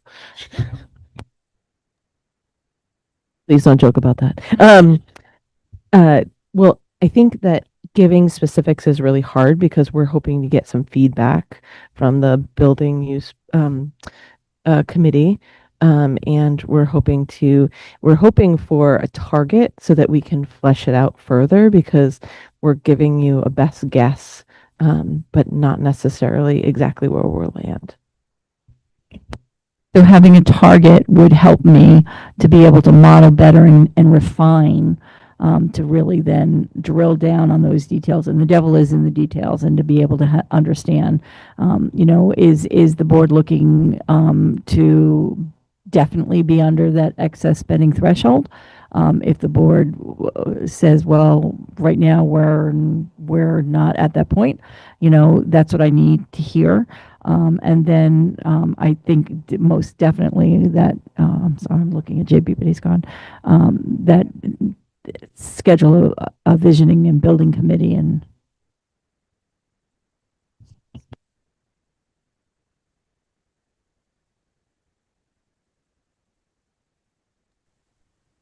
I mean, my opinion is that as a board, we have to come up with a budget that keeps us below the excess spending.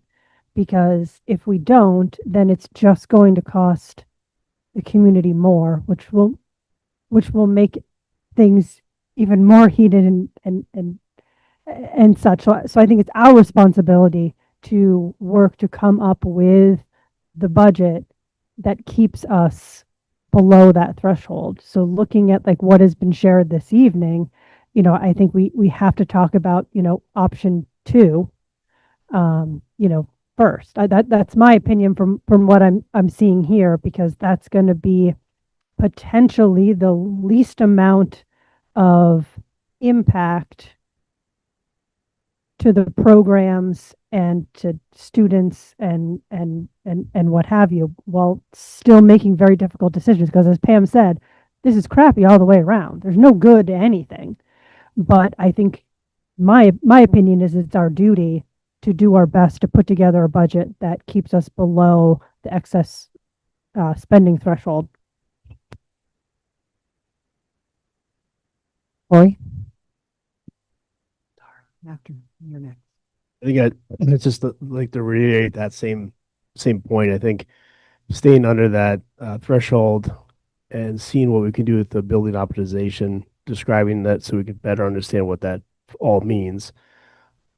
I don't like the idea of program elimination. It's just, I feel like we've already done a lot of that cut. If there happens to be an opportunity there that we're not aware of, then maybe, but definitely number two. Steve?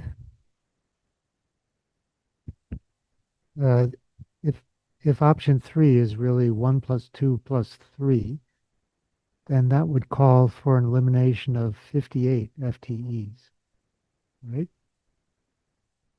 I mean, that's plus 29, it's 58. So it's like,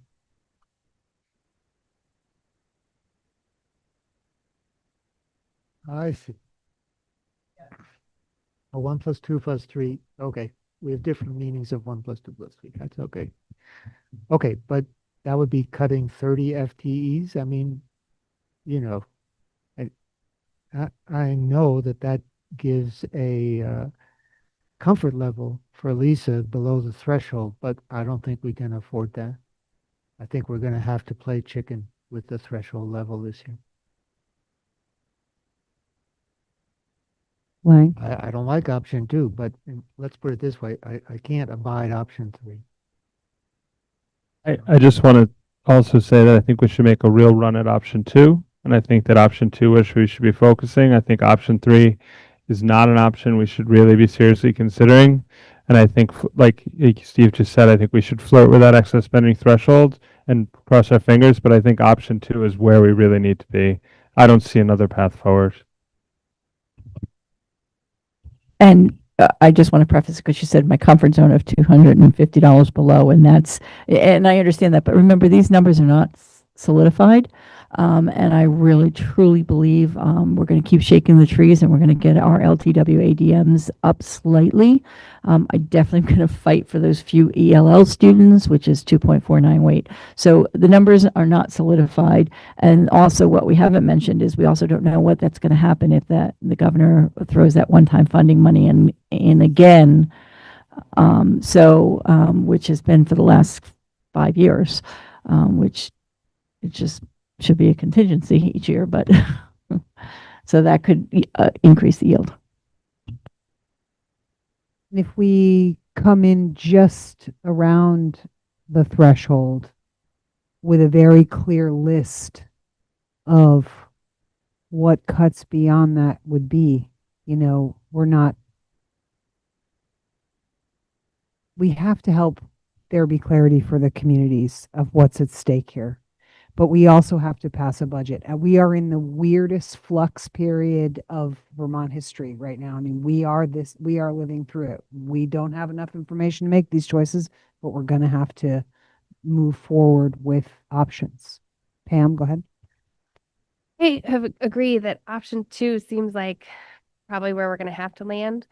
But I think in order to help get us there and understand what's at stake, I still think we need to have you explore what option 3 actually means, so that if we come out from the building and use committee and realize that the savings that are optimized aren't what we thought they would be, or it'd be different, we still need to understand what the program expenses are and hope we don't have to get to them. We hope we don't have to implement them, but I still think we need to have that information to understand what we're looking at.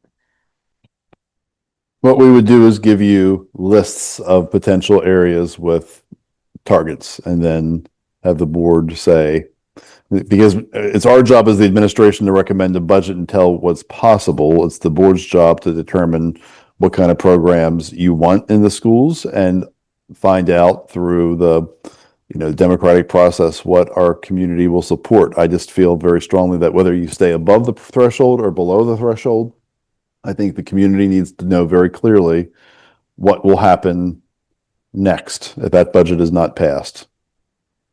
And the board doesn't have to take that direction and not direction, but that suggestion.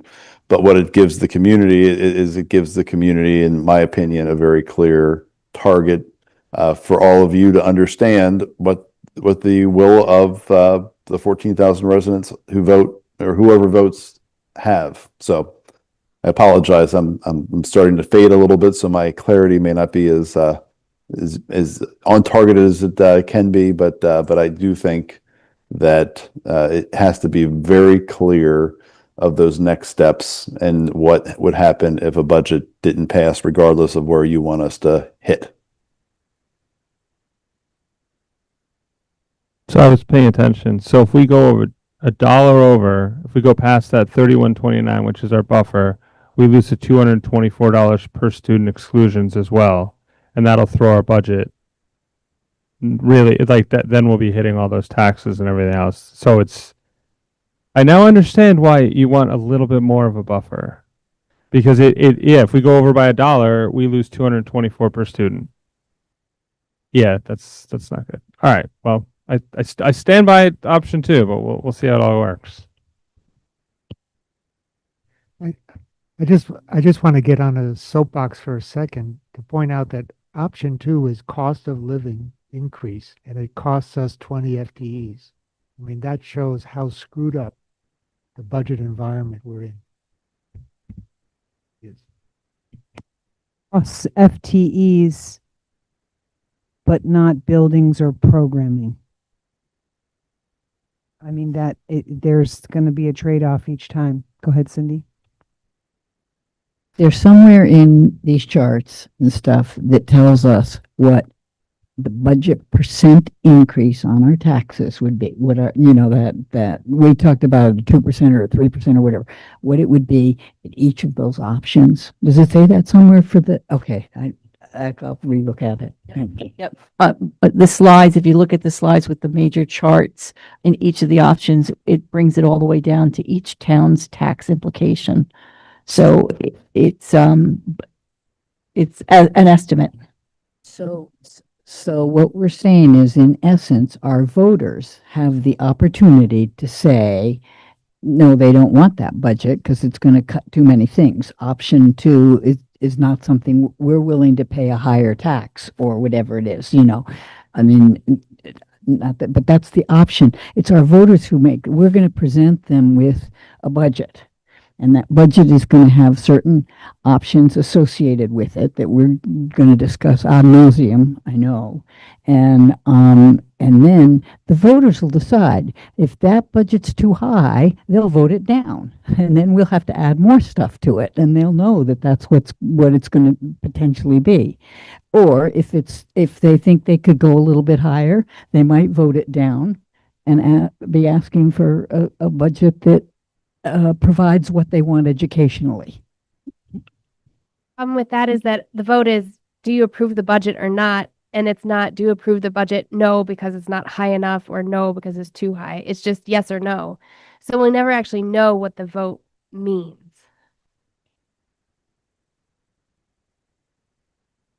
If you look at slide 30, that's where it talks about the percentage in each town, and you go to the right where all the information on what your house costs and how much it's going to cost. I mean, if option 2 is going to cost me an extra $100 a month on my mortgage payment, it's going to be, $1,400 a year in taxes increase for me if that happens. And I don't think there's a budget that doesn't have our taxes.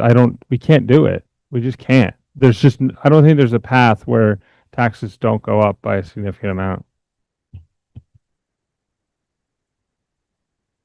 So Emily posed the point that coming in under the threshold, is that where we want to focus? I mean, yes, we want more information, and I do agree with you, Pam, 100% that people need to know what is at stake, right? This is what's at stake.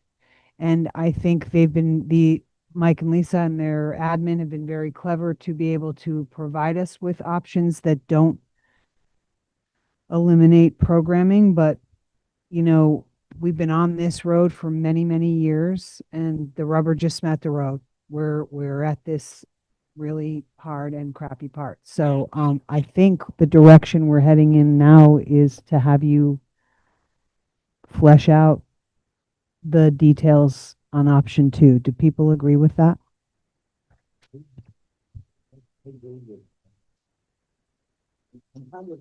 Kind of on this with Cindy, like if we send out a vote and this is the budget, you're going to vote for it, yes or no. Are they going to see option 1 is too high? Probably, and vote it down. Are they going to see if we give them option 2, are they going to vote it down? So then we automatically have to go to option 3. I would rather see us do what Cindy said, negotiation 101 is we start with our best foot forward and see where it leads us, but be prepared for option 2. I think that's what I would like to see, so that we don't have to go to option 3. So they know that we have to do additional cuts to make it work.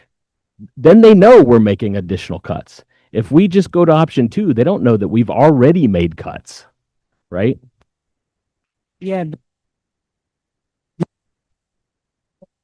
Isn't it our job as a board in these meetings and through community outreach to explain, like, I understand what you're saying, Rob, but I'm just concerned that if we were to throw out there option number 3, which it sounds like is, am I not under, option 1. Okay. So, right, but option 1,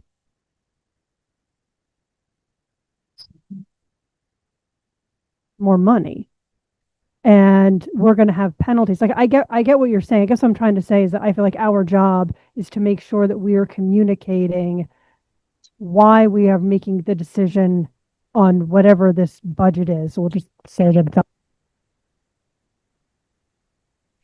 So people know what their options are.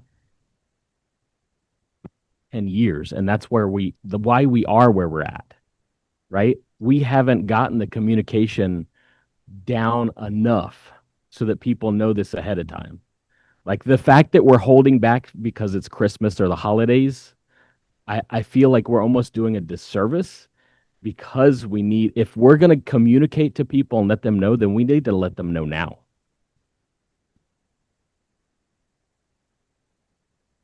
Pay attention till the end. I'm sorry, no offense to the world, and I was in it for a long time. When you have 3 kids and a job and your husband's got a job, you don't give a shiny dime about this board or these decisions we're making until you find out at the box. So I hear where you're coming from. Also, I think we have to optimize the offer. The offer has to be the best thing we can build, and we all have to get behind it and say, this is why we have arrived at this budget, and this is what we did cut, and this is what we didn't cut. We can say all that in this room, but you will be disappointed again and again and again if you are expecting people to be listening to this en masse. They're just too busy. Here is that's exactly what's going to happen. They're not going to listen, and we're going to come to town meeting day and nobody's going to be listening. A few people will. The teachers absolutely will, but why not give them an option to cut 9 people instead of 30 people right off the bat? Because if they know that they're cutting, let's say we get the word out and we're cutting 9 people, okay, and the budget doesn't pass, right? They already know we've made some cuts, but now we've got a firm standing to say, look, yeah, you denied us on the budget.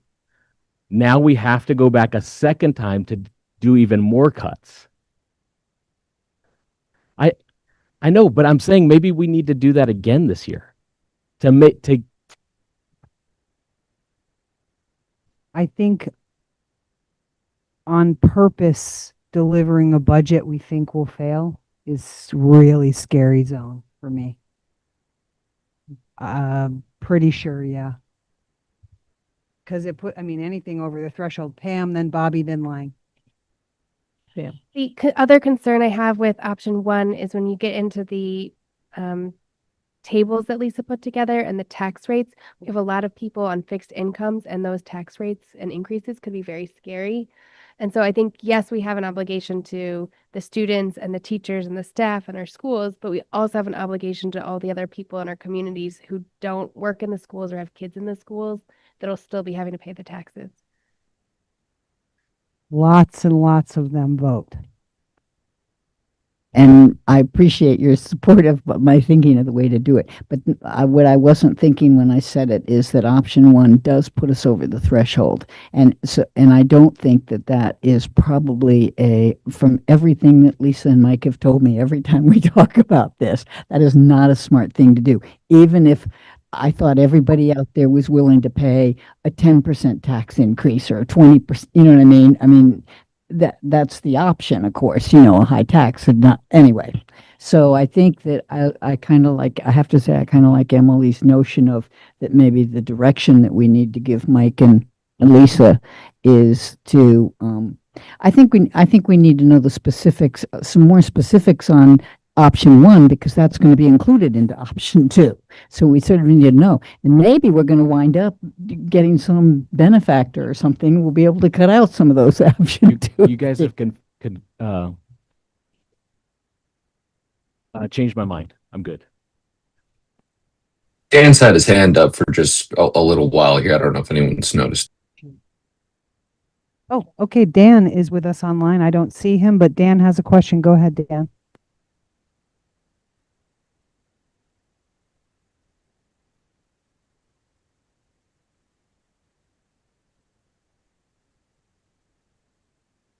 Mike, he can't hear me. Tell him to ask his question.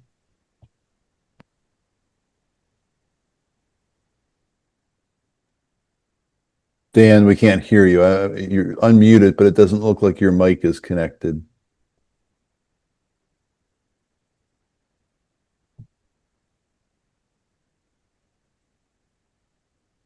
I was paying attention before, but on these charts, the property tax, is that assessed value or market value for the house? That's the assessed value. Okay. All right. That's better. The CLA adjustment is to address what the market rate would currently be. That's why they do that piece.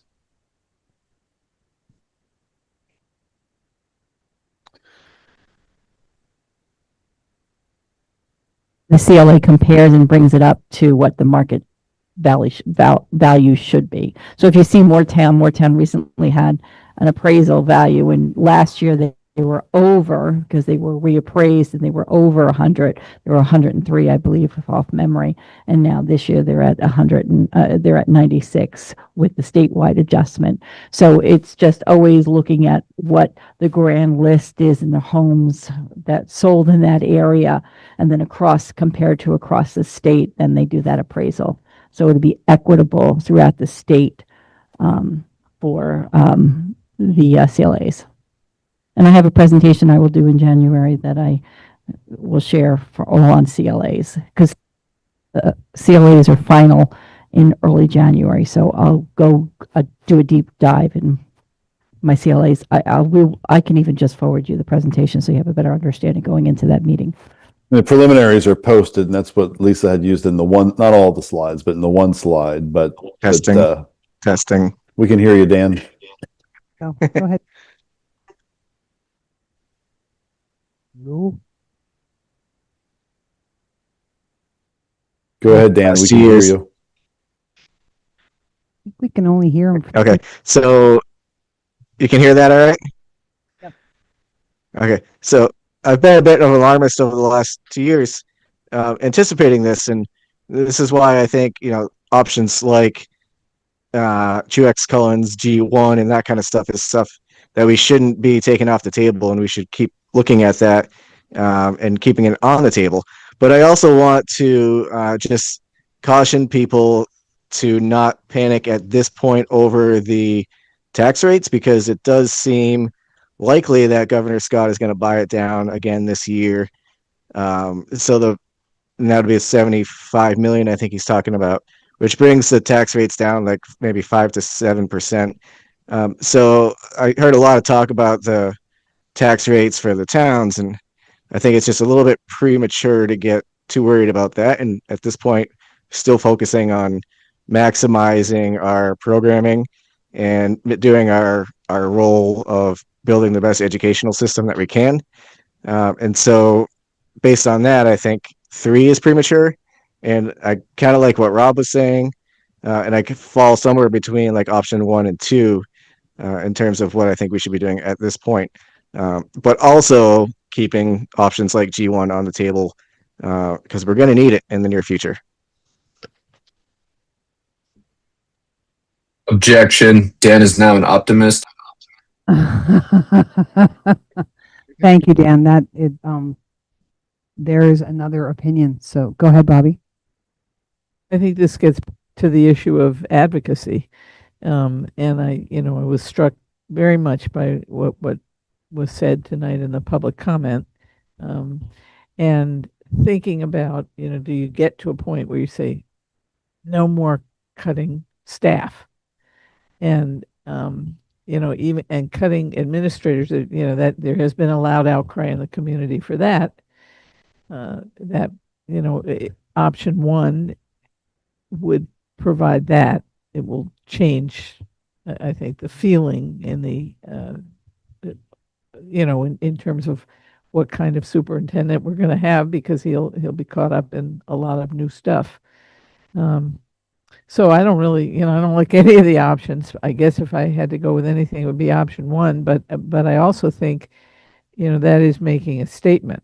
The flip side of it is, I know that we will have community members that are, even if their tax rate doesn't go up as much, making a difference and going for somebody on a fixed income makes a big difference.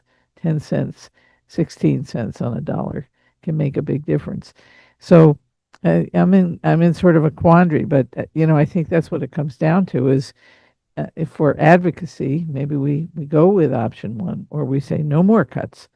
We can't function at at a certain point. But option three, I mean, I think that's the end of the end of education.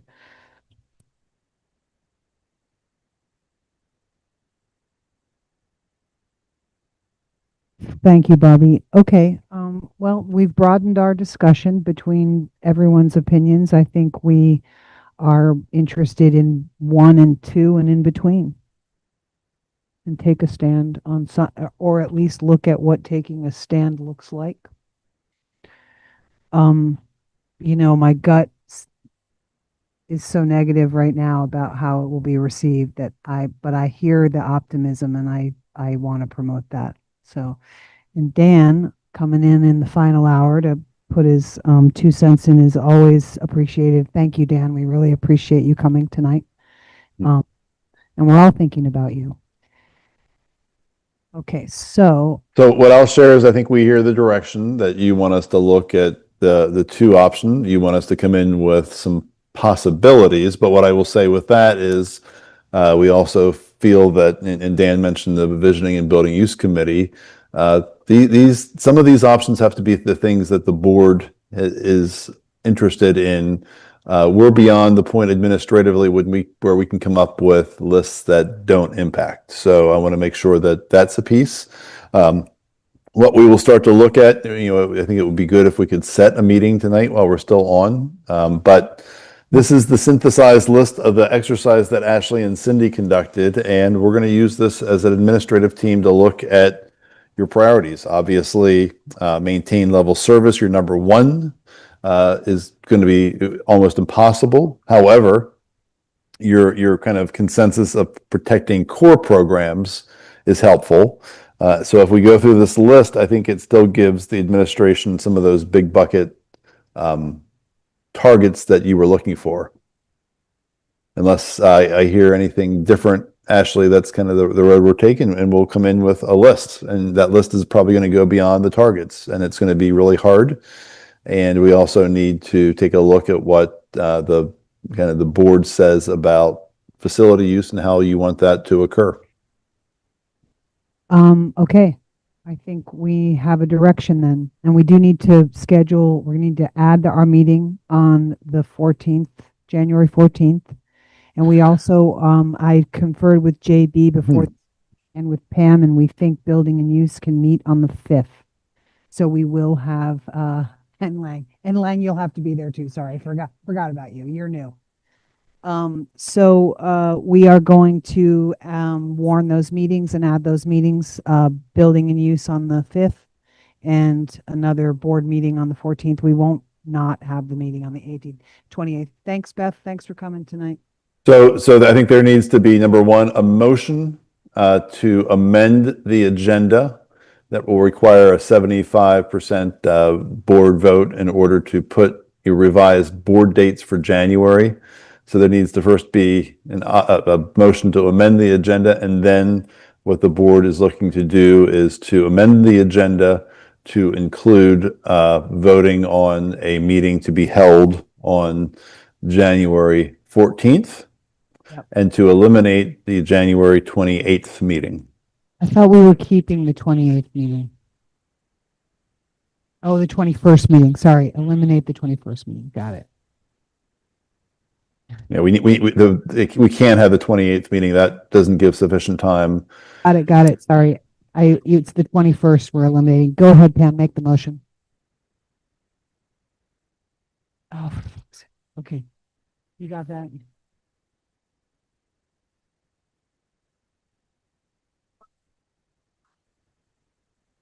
We have a second? Second, all those in favor? Let's get 75% set. Aye, that looks like everybody. How about you, Ben? No nays. All right. You don't want to trigger a vote, another vote. Okay. So we have, we did vote to amend the agenda to include that, so, we're gonna do that. Okay. It'll And be, now we need a motion to add January 14th and delete January 28th, both 6 o'clock, for the board calendar. Yep. Building and visioning is usually like 4:30. That's when JB has them, but yes. I'm sure he'll tell yeah. us. Yeah, we can, that is a committee meeting, which doesn't need quite as much warning, so we can work out what's time's best for all of us. We can confirm separate. Super. Okay, and we've given the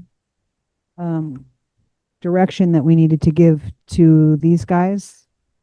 Okay, so we're going to move on to the last couple things we need to do here.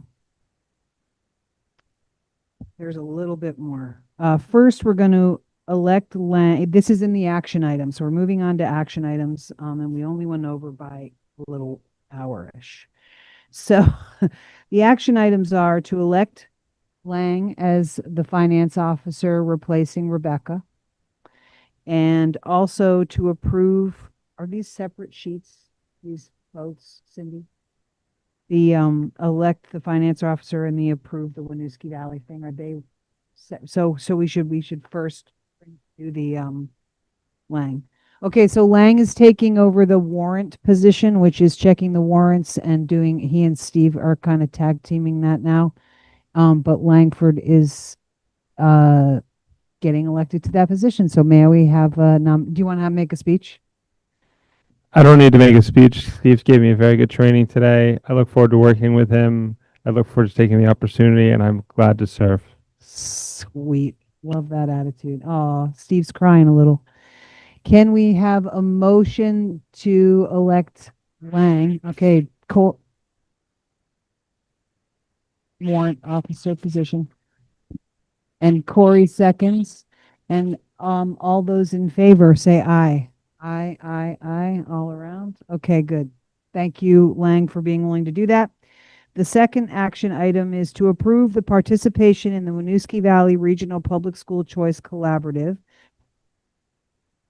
for the 26-27 school year in accordance with 16 VSA 822A and the Winooski Valley Regional Public School Choice Collaborative Articles of Agreement. I do. I move that we approve the participation in the Winooski Valley Regional Public School Choice Collaborative for the 2026-27 school year in accordance with 16 VSA 822 Alpha and the Winooski Regional Public School Choice Collaborative Articles of Agreement. Do I have a second? All those in favor say aye. Aye. Okay, well done, Lang.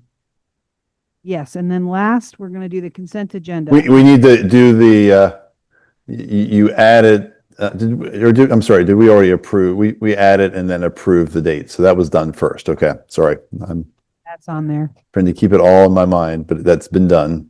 Your snotty, sick mind that is probably not. It's a little cloudy.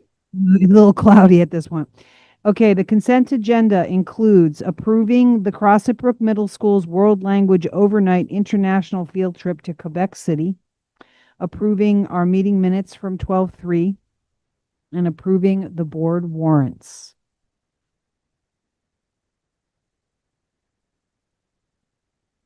$793, 793,000 something.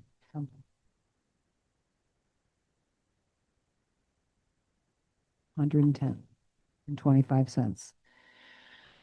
Do we have a motion to accept the consent agenda? Bobby makes a motion. Pam seconds. All those in favor say aye. Aye. And last but not least, do we have a motion? Our new speed motioner. Do we have a second on a motion? Thanks, everybody. That was tricky, and it is 9:30. And thanks, kids, for coming. And all right, have a great holiday, everybody. And Dan, it was good to see you. Thank you.